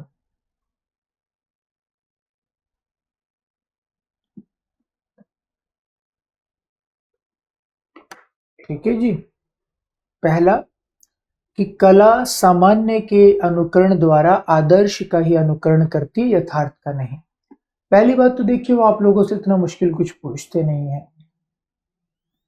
दूसरी बात, अगर वो पूछने लगे तो आपको पता होना चाहिए कि वह इस तरह का वाक्य लिखा हुआ है, देवेंद्रनाथ शर्मा ने लिखा है, ऑथेंटिक प्रामाणिक पुस्तक है, तो वो इसको आधार बनाकर पूछ सकते हैं।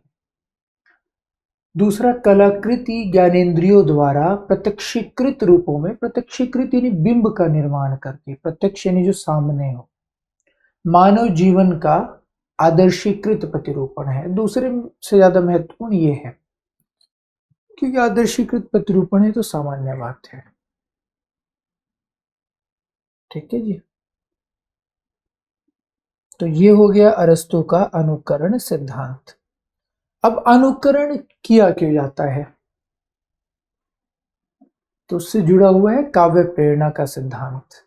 अब उस पर चर्चा करेंगे। अभी अनुकरण के प्रकार के आधारों पर भी चर्चा करेंगे। मीडियम, ऑब्जेक्ट यानी विषय वस्तु, माध्यम, और मोड यानी पद्धति, इस पर भी चर्चा करेंगे। लेकिन उससे पहले हल्की सी चर्चा उस पर करेंगे कि अनुकरण किया क्यों जाता है।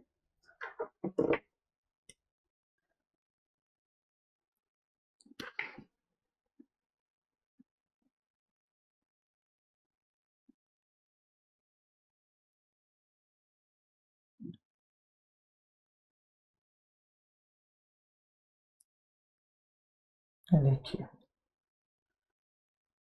तो इसे काव्य प्रेरणा का सिद्धांत भी कह सकते हैं। प्लेटो ने क्या माना था कि काव्य की रचना क्यों करते हैं, ताकि देवीय प्रेरणा, मतलब हम करते ही नहीं। प्लेटो तो कहते हैं कि इंसान काव्य की रचना खुद से करता ही नहीं, तो म्यूज की कृपा से होती है, तो देवीय प्रेरणा से रचना होती है, इसलिए इसको डिवाइन इंसेनिटी, डिवाइन इंस्पिरेशन या डिवाइन मैडनेस कहते हैं।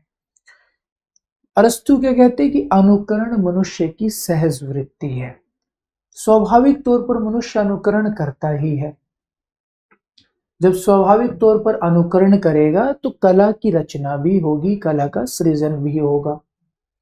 और कला के सृजन का फायदा क्या है कि जब वो कला का सृजन करता है तो उसे प्रत्यय विज्ञान का आनंद मिलता है। प्रत्यय विज्ञान यानी बहुत सामान्य शब्दों में कहें तो पहचान, हालांकि पहचान से थोड़ा ज्यादा गहरा शब्द है प्रत्यय विज्ञान, यानी जो आपके सामने था उसका विज्ञान, उसका ज्ञान होना। जैसे जीवन में हम जो अनुभव करते हैं, जो हम महसूस करते हैं, जो हमारी अनुभूतियां होती हैं, रचना के भीतर भी तो हम उन्हें दर्ज करते हैं। ठीक है, रचना के भीतर भी तो हमारी वो अनुभूतियां आती हैं। उन अनुभूतियों का जो आनंद होता है, जैसे आपने जो जीवन में अनुभव किया, एहसास किया, रचना में भी आप सृजन करते हैं उन पलों का। तो जब कोई पाठक उसे पढ़ रहा है तो वो एहसास उसके जीवन का भी हिस्सा रहे होंगे। तो जब वो दोबारा उन एहसासों को महसूस करता है तो उसे उससे आनंद की प्राप्ति होती है, जिसे प्रत्यय विज्ञान का आनंद कहते हैं। ये बड़ी सीधी सी बात है, आप लोग वैसे भी सोच कर देखिए कि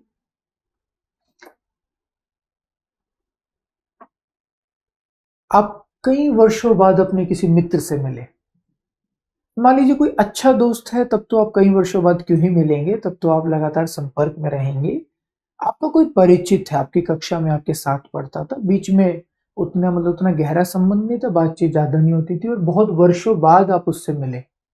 अब उसकी शक्ल थोड़ी बदल गई है, आप उसको देख रहे हैं, वो भी आपको थोड़ा थोड़ा देख रहा है, उसको भी लग रहा है कि यार ये यार उसके जैसा लग रहा है। मतलब जो भी, मान लो आपका नाम सानू हो, नाम हो आपका सोनभद्र, लेकिन प्यार से सानू कहते हैं स्कूल में, कि यार ये सानू जैसा लग रहा है व्यक्ति। आप भी सोच रहे हो कि मोनू जैसा लग रहा है, नाम है मनप्रीत, लेकिन कहेंगे तो मोनू। अब वो सोच रहे हैं कि सानू जैसा लग रहा है, आप सोच रहे हैं मोनू जैसा लग रहा है, और थोड़ी देर में ना ये निश्चित हो जाता है कि भाई ये वही है। उसके बाद देखिए आपको इतना आनंद मिलेगा, आप लोग मिलेंगे एकदम खुशी से, क्योंकि जब हम पहचान किसी की करते हैं और वो पहले से हमारे जीवन का अंग रहा हो, तो उसका एक अलग ही आनंद हमें मिलता है। जब आप कहीं बहुत दूर चले जाते हैं अपने क्षेत्र से, और वहां आपको आपके क्षेत्र का कोई व्यक्ति मिल जाता है, तो देखिएगा कितनी खुशी होती है, क्योंकि आपको कुछ दे नहीं रहा वो, और वो प्रत्यय विज्ञान, वो पहचान का आनंद आपको मिलता ही है। तो अरस्तु साफ कहते हैं कि आनंद मिलता है अनुकरण से, प्रत्यय विज्ञान का। ठीक है जी। और सीख भी मिलती ही है, क्योंकि अनुकरण क्या है, प्राकृतिक स्वभाव। तो आप रचना करोगी और उससे आपको सीख की भी प्राप्ति होती है। प्रत्यय विज्ञान का आनंद और सीख ज्ञान।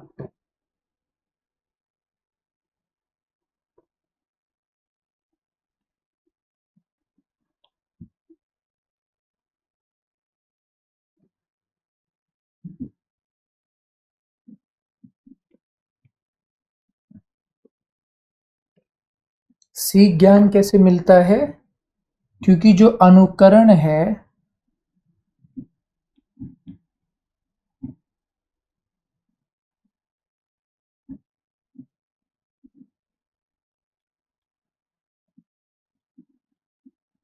आदर्श की रचना करता है, यथार्थ और आदर्श का भेद खत्म, क्योंकि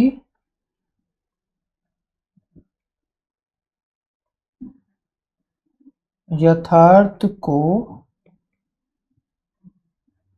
उसके दबाव से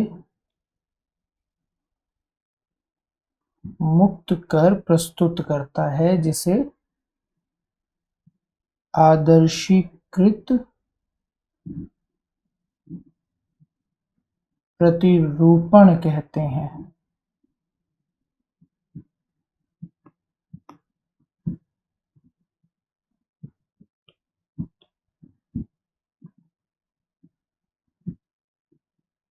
जिसे आदर्शीकृत प्रतिरूपण कहते हैं। ठीक है जी। चलिए अब दोबारा इधर आ जाते हैं। ठीक। अब आगे हमें चर्चा करनी है अनुकरण के प्रकार के आधारों पर, और उससे पहले एक बार प्रश्न की ओर रुख करते हैं जो आप लोगों से पूछा गया था। और आप पाएंगे कि प्रश्न देखिए कितना बचकाना था जब हम पूरे अनुकरण सिद्धांत को पढ़ लेते हैं। कविता जगत की अनुकृति है, बिल्कुल सही बात है। आर्ट इमिटेट्स नेचर, नेचर यानी प्रकृति, ये दुनिया। अनुकरण की प्रक्रिया आनंददायक है, बिल्कुल।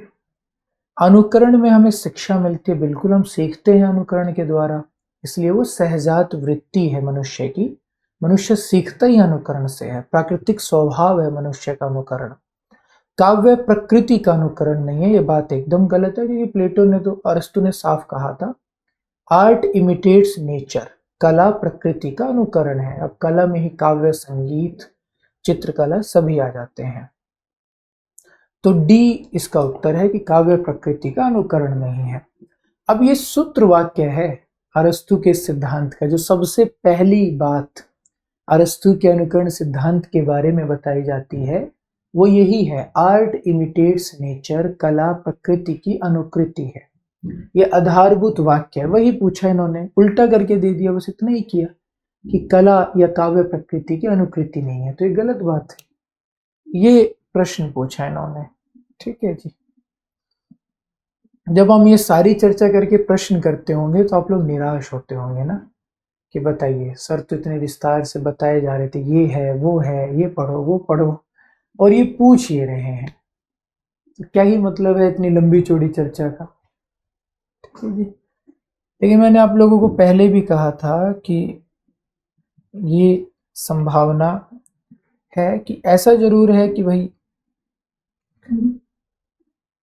इस तरह के प्रश्न पूछे नहीं गए, और उसके साथ ही ये भी सच है कि पूछे जा सकते हैं। आप ये नहीं कह सकते कभी पूछे नहीं जाएंगे।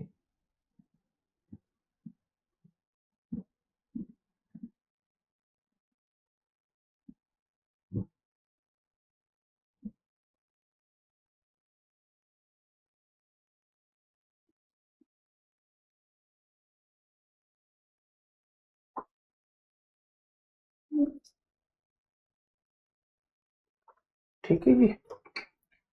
तो अब हम अनुकरण के प्रकार के आधारों की बात करते हैं कि अनुकरण के प्रकार के क्या क्या आधार हैं। बहुत आसान से हैं, बहुत परेशान होने की जरूरत नहीं है अनुकरण के प्रकार के आधारों में। क्यों परेशान होने की जरूरत नहीं है, क्यों मैं आप लोगों से ऐसा कह रहा हूं?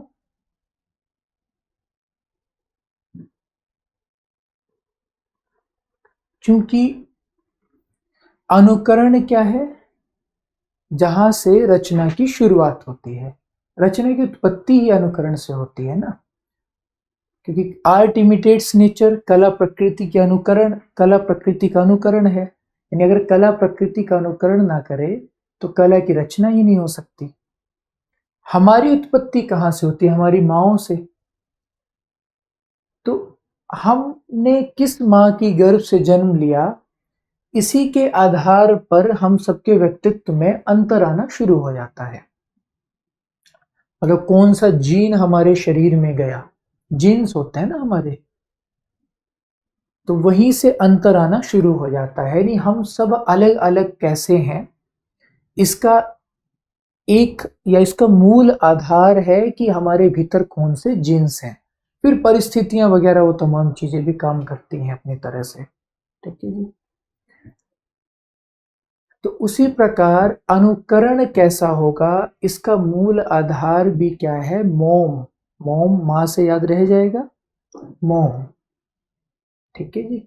मीडियम, ऑब्जेक्ट ऑफ और मैनर ऑफ मोड, मोम। ठीक है, ये इसका मूल आधार है। ठीक। अब ये बात याद करनी बहुत मुश्किल चीज नहीं है, मोम। ठीक। मोम तो आसानी से याद हो गया। मोम में एम, मैनर ऑफ मोड, या केवल मोड याद कर लो, वैसे मैनर पद्धति को कहते हैं। दूसरा ऑब्जेक्ट और तीसरा मीडियम। ठीक है जी। मीडियम यानी माध्यम, माध्यम यानी साधन। यानी किस कला की रचना के लिए किस साधन की जरूरत हो। अलग अलग अनुकरण यानी अलग अलग कलाएं, तो किस कला की रचना के लिए किस साधन की जरूरत है, बड़ी सामान्य सी बात है।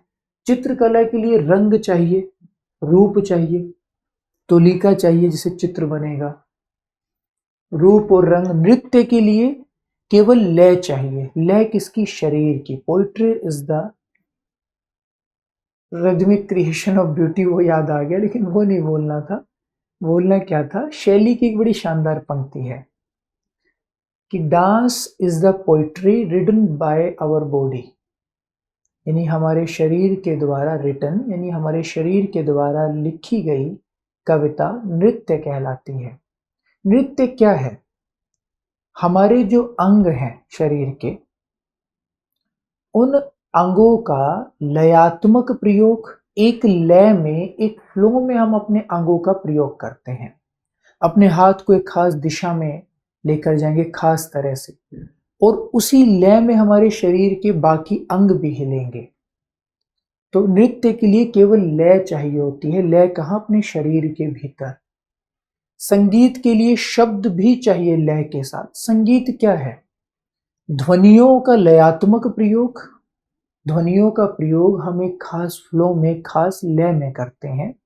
और ध्वनियां यानी शब्द, शब्दों का। संगीत के लिए शब्द और लय चाहिए, काव्य के लिए शब्द, लय और सामंजस्य, यानी अलग अलग भावों का सामंजस्य हम करते हैं। और एक बेहतर की संकल्पना, एक बेहतर का भाव, एक बेहतर का स्वप्न भी उसमें होता है, हार्मनी। तो शब्द, लय और सामंजस्य।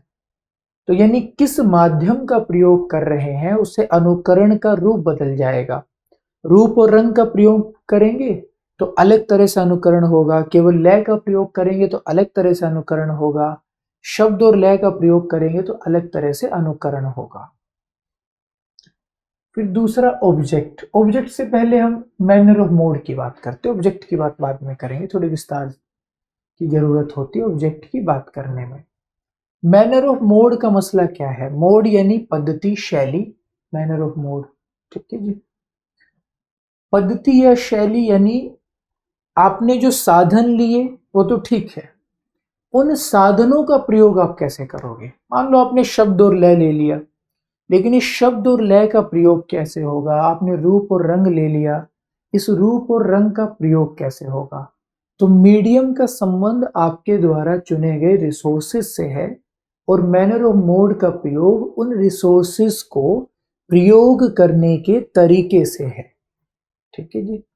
जैसे इस कक्षा को पढ़ाने के लिए मैंने अपनी टैब और इस बोर्ड का प्रयोग किया। तो ये जो टैब और ये जो बोर्ड है, ये तो हो गए साधन। लेकिन इन साधनों का प्रयोग मैं कैसे कर रहा हूं कि कई बार बोर्ड पर अलग से कुछ लिख रहा हूं। कई कक्षाएं मैंने ऐसी की जिसमें केवल बोर्ड का प्रयोग किया, कई कक्षाएं ऐसी की जिसमें केवल टैब का प्रयोग किया, और कई कक्षाएं ऐसी की जिसमें इन दोनों का प्रयोग किया। ठीक है जी।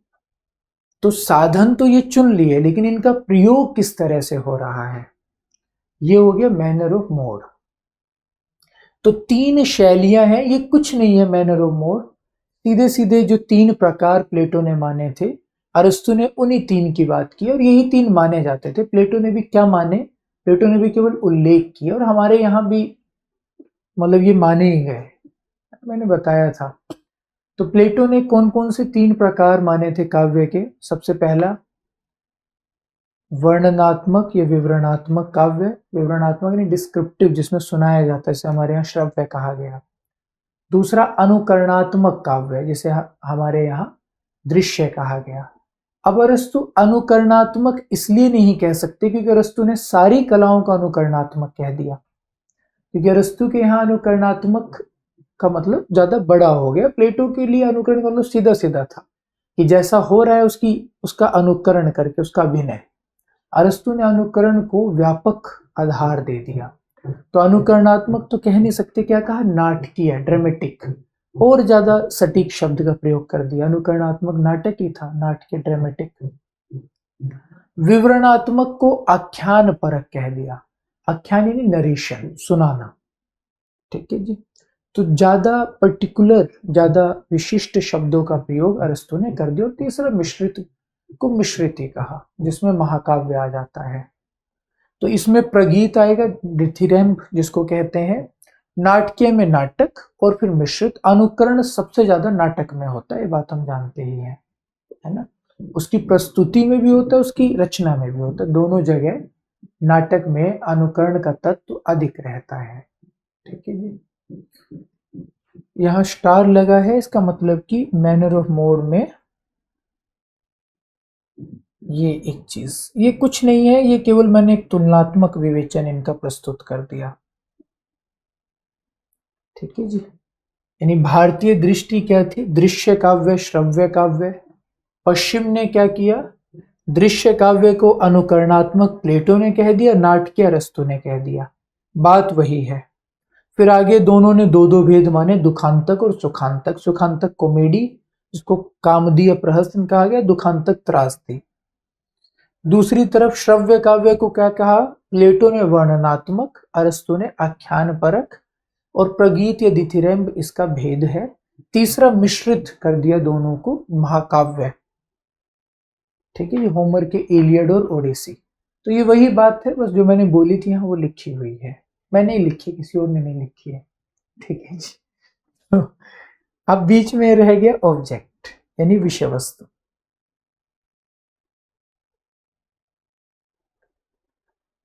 विषय वस्तु क्या है रचना की, थोड़ा सा विवादित हिस्सा है अरस्तु के चिंतन का, जिस पर अरस्तु की आलोचना भी हुई थी, विषय वस्तु वाला हिस्सा। ठीक है जी। बाकी दोनों हिस्से तो समझ ही गए हम लोग। विषय वस्तु वाला हिस्सा क्या है उस पर हल्की सी चर्चा करते हैं, बस एक मिनट रुकिएगा ना।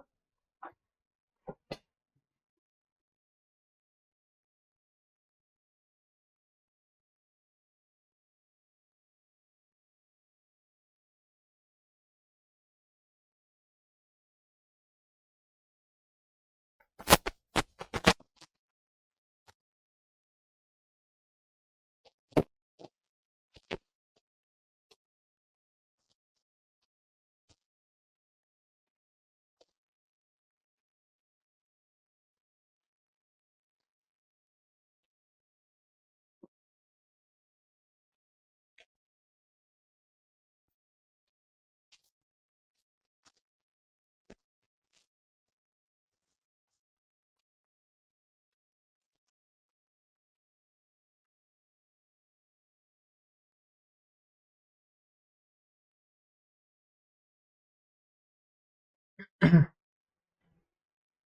है जी। विषय वस्तु क्या मानी जाए, अगर मैं आपसे पूछूं, थोड़ी देर के लिए भूल जाइए कि हम अरस्तु के बारे में बात कर रहे हैं। मैं आपसे पूछता हूं कि साहित्य की विषय वस्तु क्या है? अब छूटते क्या कहोगे कि सर जीवन। जीवन किसका? मनुष्य का। तो मनुष्य यानी साहित्य का केंद्र है। हजारी प्रसाद द्विवेदी तो कहते भी है ना कि मैं साहित्य को मनुष्य की दृष्टि से देखने का पक्षपाती हूँ, या साहित्य को मनुष्य को केंद्र में रखकर देखने का पक्षपाती हूँ, यानी मैं केंद्र में साहित्य के मनुष्य को रखता हूँ। हम सब जानते हैं कि केंद्र में मनुष्य को ही रखा जाता है। मनुष्य का जीवन, उसके विचार, उसके सपने, उसकी कल्पनाएं, उसकी फैंटेसीज, इन सबको ही हम केंद्र में रखते हैं साहित्य के। उसका संघर्ष, उसका इतिहास, उसका वर्तमान, उसका भविष्य कैसा हो सकता है और कैसा होना चाहिए, यानी पक्ष कुछ भी हो, उसकी धुरी मनुष्य होगा। ठीक है जी। तो ये एक महत्वपूर्ण बिंदु है साहित्य के संदर्भ में। ठीक है, ये बात हम जानते भी हैं, इसकी चर्चा हम करते भी रहते हैं। अरस्तु यहां तक एकदम ठीक है। अरस्तु ने भी कहा कि भाई साहित्य की विषय वस्तु या अनुकरण की विषय वस्तु मनुष्य होगा। ठीक। मनुष्य कैसा होगा? मैन इन एक्शन, क्रियाशील मनुष्य, कुछ करता हुआ मनुष्य। ये बात भी ठीक है, मतलब आराम से पड़ा हुआ है दिन भर, वो क्या ही होगा।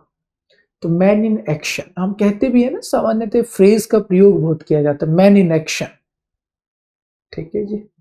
तो मैन इन एक्शन को ऑब्जेक्ट कहा, और वैसे भी मोम से सारी बात चल रही है। MOM, medium of mode, object और मैनर ऑफ मोड, ऑब्जेक्ट और मीडियम, है ना। मोम से ही हमने पूरा पढ़ा, और हमारी माएँ हमेशा एक्शन में रहती भी और हमें भी रखती हैं हमेशा, ये काम वो काम, ये करो वो करो तो ये चलता ही रहता है ना। तो ऑब्जेक्ट, मैन इन एक्शन, यानी क्रियाशील मनुष्य। अरस्तु ने कहा कि इसके 3 पक्ष हैं, इथोस, पाथोस और प्रैक्सिस। ठीक है, इथोस यानी भाव, इथोस यानी चरित्र, पाथोस यानी भाव, और प्रैक्सिस यानी कार्य व्यापार। तो मैन इन एक्शन के 3 पक्ष हैं, और ये 3 पक्ष मिलकर ही मनुष्य के समग्र जीवन का चरित्र खींचते हैं। यहां तक किसी को कोई दिक्कत नहीं थी। लेकिन अरस्तु फिर जो कहते हैं उस पर बाद के चिंतकों ने आपत्ति दर्ज की। अरस्तु कहते हैं कि रचना के केंद्र में केवल मनुष्य होना चाहिए। रचना के केंद्र में प्रकृति वगैरह कभी नहीं हो। प्रकृति का केवल उतना ही वर्णन रचना में किया जाए जितने की आवश्यकता हो। यहां आकर थोड़ी सी आपत्ति हुई कि भाई ये कौन सी बात है।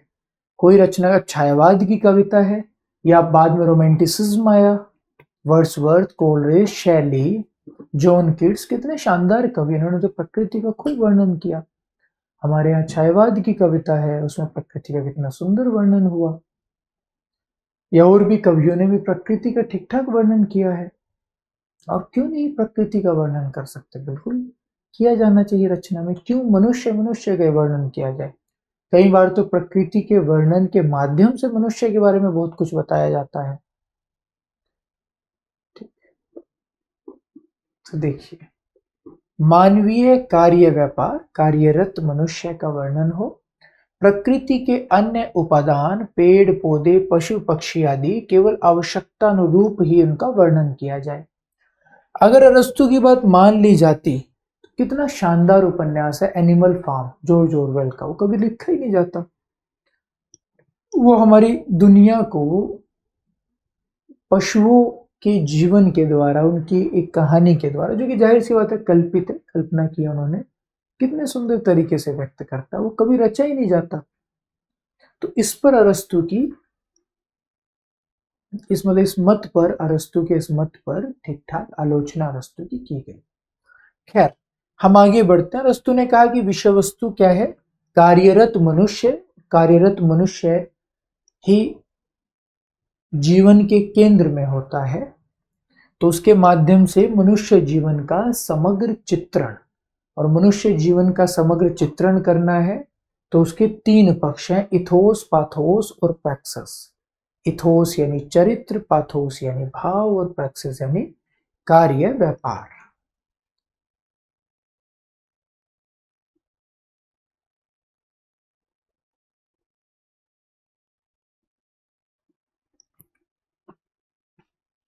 चरित्र किसे कहते हैं? साइकिटिक एनर्जी, ये तो कार्य व्यापार के बारे में।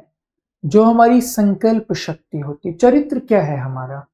हम जो संकल्प करते हैं, हम जो सोचते हैं, जो हमारी इंटरनल पावर है, हमारी संकल्प शक्ति को व्यक्त करने वाली जो चित्तवृत्तियां और विशिष्ट नैतिक गुण हैं, उन्हें चरित्र कहते हैं। और उसमें कई सारे भारी भरकम शब्द आ गए ना। चित्तवृत्ति किसे कहते हैं? हमारे चित्त के स्वभाव को हम कैसा महसूस कर रहे हैं, क्या सोच रहे हैं, इसे चित्तवृत्ति कहते हैं। हमारे मूड्स को, ठीक है जी, मूड यानी चित्तवृत्ति, ठीक है। तो मूड तो हो गया चित्तवृत्ति, सीधी सीधी बात है, ठीक। अब चित्तवृत्ति का मतलब क्या हुआ? वैसे शुक्ल जी की परिभाषा के संदर्भ में हमने चर्चा की ही होगी ना, कि किसी भी समाज के लोग क्या सोच रहे हैं, क्या समझ रहे हैं, क्या उनके संघर्ष हैं, क्या उनकी आशाएं, उम्मीदें, क्या, हम सबको मिलाकर हम एक शब्द से व्यक्त करते हैं, जिस शब्द को हम चित्तवृत्ति या मूड कहते हैं, ठीक है जी। और मूड्स कई बार तो होता है कि अस्थाई होते हैं, ठीक। क्या, जैसे कोई व्यक्ति बहुत शांत रहता है, लेकिन कभी कभी उसे गुस्सा भी आएगा, कभी कभी उसे बहुत गुस्सा भी आएगा।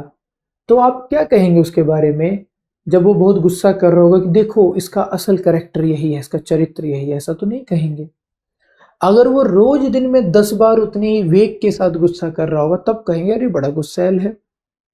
तब तो कहेंगे कि अरे शांत वांत नहीं भाई, बड़ा गुस्सैल है, ठीक है जी। और कोई इंसान है मान लो जो शांत रहता है, कभी कभी गुस्सा करता है, तो यानी वो एक खास प्रकार का मूड था, एक खास प्रकार की स्थिति थी, वो स्थायी चित्तवृत्ति नहीं थी उसकी। किसी की भी व्यक्तित्व के बारे में हम कैसे कहते हैं, उसकी स्थायी आदतों से उसका व्यक्तित्व बनता है। लेकिन स्थायी जैसे कुछ होता नहीं है इंसान के जीवन में। हमारी आदतें बदल सकती हैं, पर अमूमन हम में जो आदतें होती हैं उनको हम स्थायी कह देते हैं। तो जो स्थायी चित्तवृत्तियां यानी स्थायी आदतें हैं, स्थायी जो मूड्स हैं हमारे, वो चरित्र होता है। और ये किससे बनते हैं? हमारी संकल्प शक्ति से। हम चीजों को कैसे सोचते हैं, कैसे समझते हैं। तो संकल्प शक्ति को व्यक्त करने वाली स्थायी चित्तवृत्तियां और विशिष्ट नैतिक गुण क्या कहलाते हैं? हमारा चरित्र। क्योंकि नैतिक गुणों का दबाव भी चरित्र पर ठीक ठाक होता है ना, उसकी चर्चा होती रहती है। चरित्र को नैतिक होना चाहिए। इससे मुझे याद रहता है एथिकल, एथिकल यानी नैतिक, तो इथोस एथिकल, चरित्र एथिकल होना चाहिए, बात बार बार कहते हैं इथोस। दूसरा पाथोस, भाव। भाव किसे कहते हैं?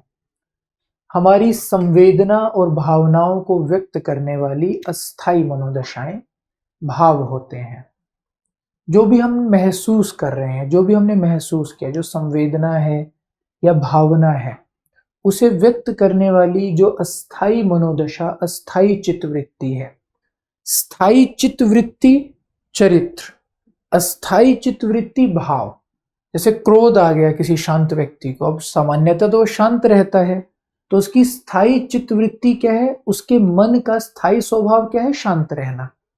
तो वो उसका चरित्र हो गया। अब क्रोध उसे आ सकता है, पर वो थोड़ी देर के लिए आएगा, उसके मन का सामान्य स्वभाव नहीं है, तो उसकी अस्थाई चित्तवृत्ति है।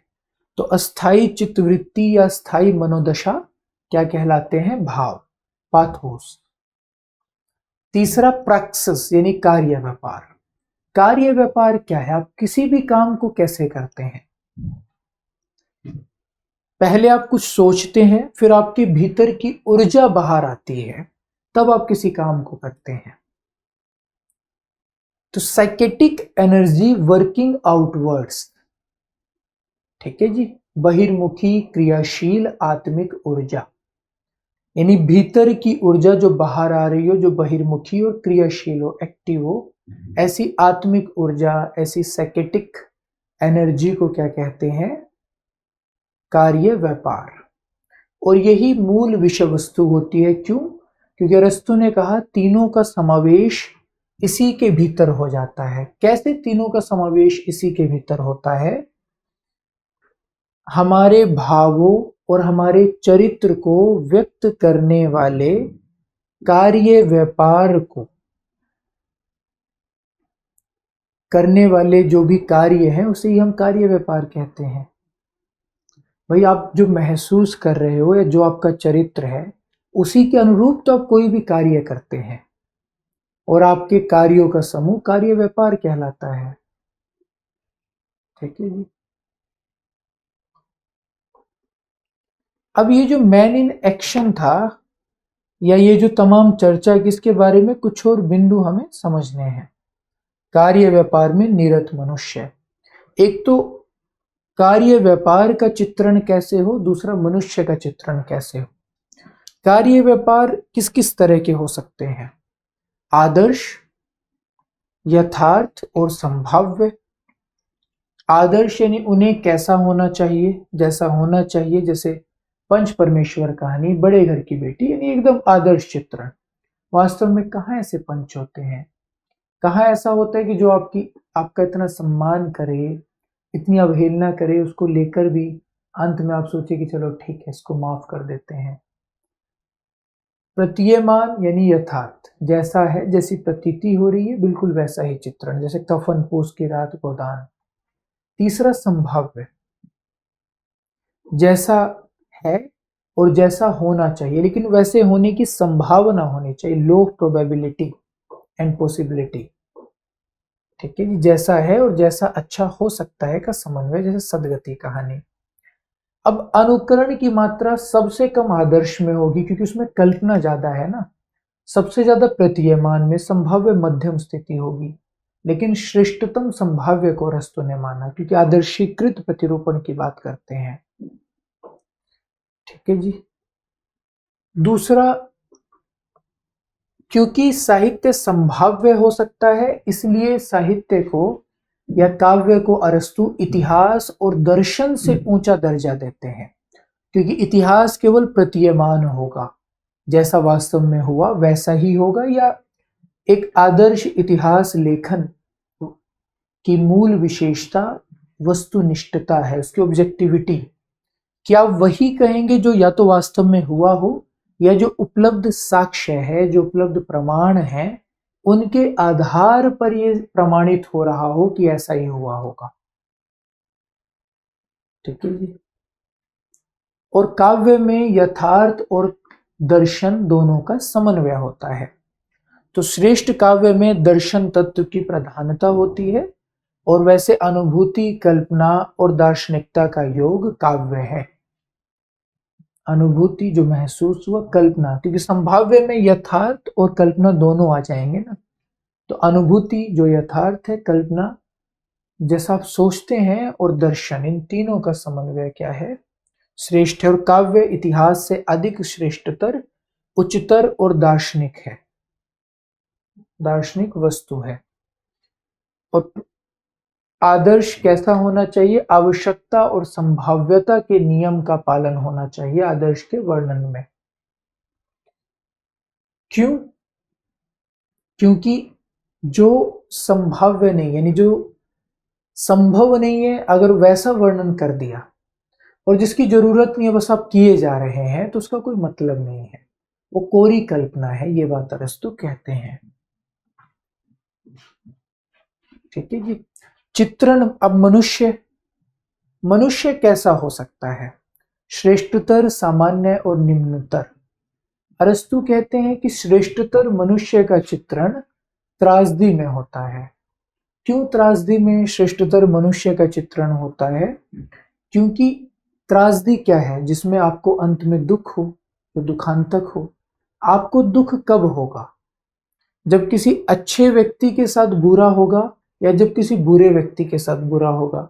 दुख तो तब होगा ना भाई जब किसी बुरे व्यक्ति के साथ, मतलब अच्छे व्यक्ति के साथ बुरा होगा। अगर बुरे के साथ बुरा हो जाएगा तब क्यों दुख होगा? तब तो सुख होगा कि चलो ठीक है, बुरा था, बला टली। अच्छे के साथ बुरा हो जाए तब इंसान को दुख होता है।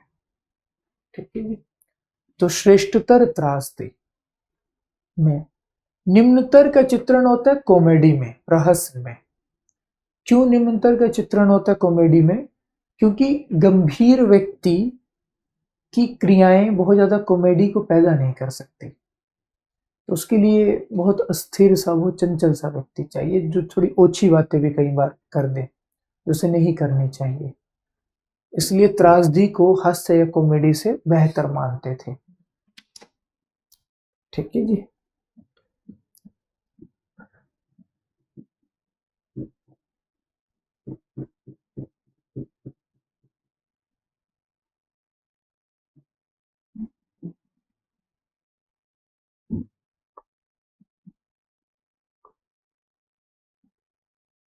ये प्रकार के आधार, अनुकरण का विषय, तमाम चीजें हमने पढ़ ही ली।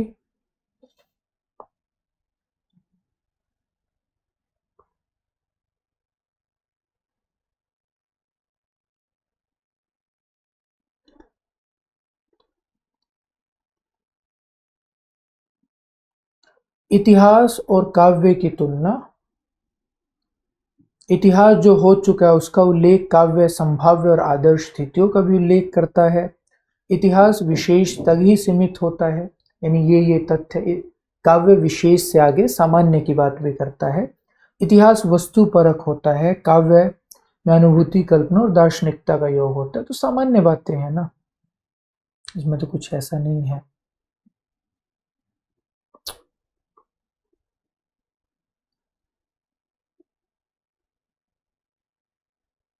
देखिए, जो मैंने काव्य प्रेरणा की बात की, अनुकरण की सहज प्रवृत्ति हमारी प्रकृति में विद्यमान होती है, यानी स्वभावतः हम अनुकरण करते हैं। कुछ सीखने में भी ये सहायक है, उसके साथ ही हमें आनंद की प्राप्ति भी होती है। तो अनुकरण का संबंध सीखने और आनंद दोनों से होता है। ठीक है जी।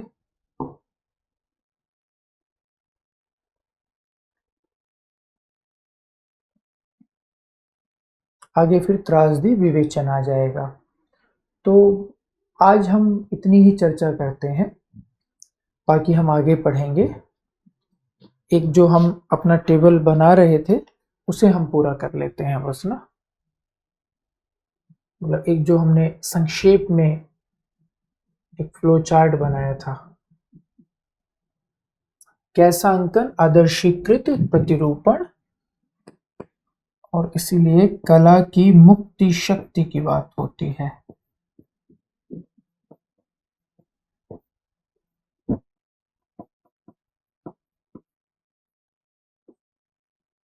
ठीक है जी।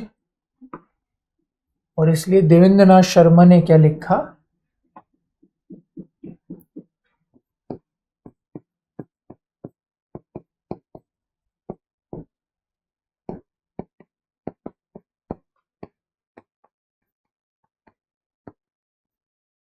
इस प्रकार कला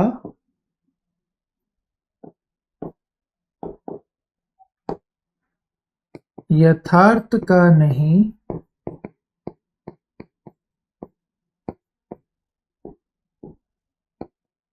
आदर्श का ही अनुकरण करती है। तो वो जो एक वाक्य था ना उनका। ठीक है जी।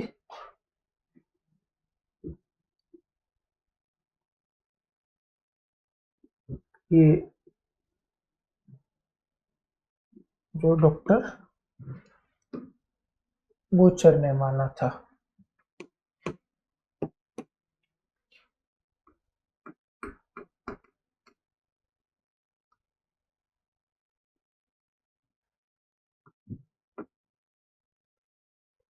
ठीक है जी। ये हो गया अरस्तू का अनुकरण सिद्धांत। तो हमने अनुकरण पर भी बात कर ली और उसके साथ ही हमने अरस्तू ने अनुकरण के प्रकार के जो आधार बताए उस पर भी बात कर ली। और सारी चर्चा हमने डॉक्टर बूचर के अनुसार की। तो आज की कक्षा में हमने पहले बात की अरस्तू की पृष्ठभूमि पर, यानी उनके बारे में कुछ व्यक्तिगत जानकारी। 400 के लगभग ग्रंथ हैं, उनमें सबसे ज्यादा प्रमुख हमारे लिए पेरिपोएटिकेस है और प्लेटो के शिष्य थे, क्या फर्क है प्लेटो और अरस्तू में, इन तमाम पक्षों पर बात की।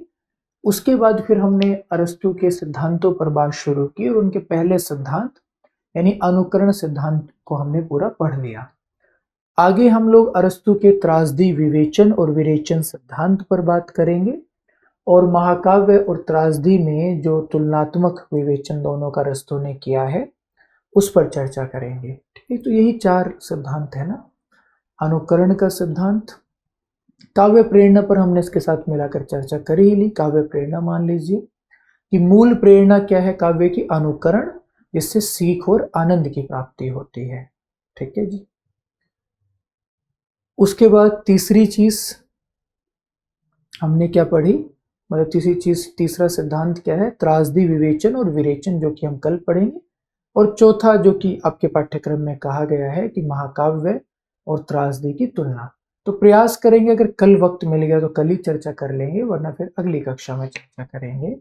तो आज के लिए बस हम इतना ही पढ़ेंगे, बाकी कल मिलते हैं, तब हम आगे और चर्चा करेंगे। तो पढ़िएगा, थोड़ा जटिल लगता है काव्यशास्त्र, लेकिन उतना होता नहीं है।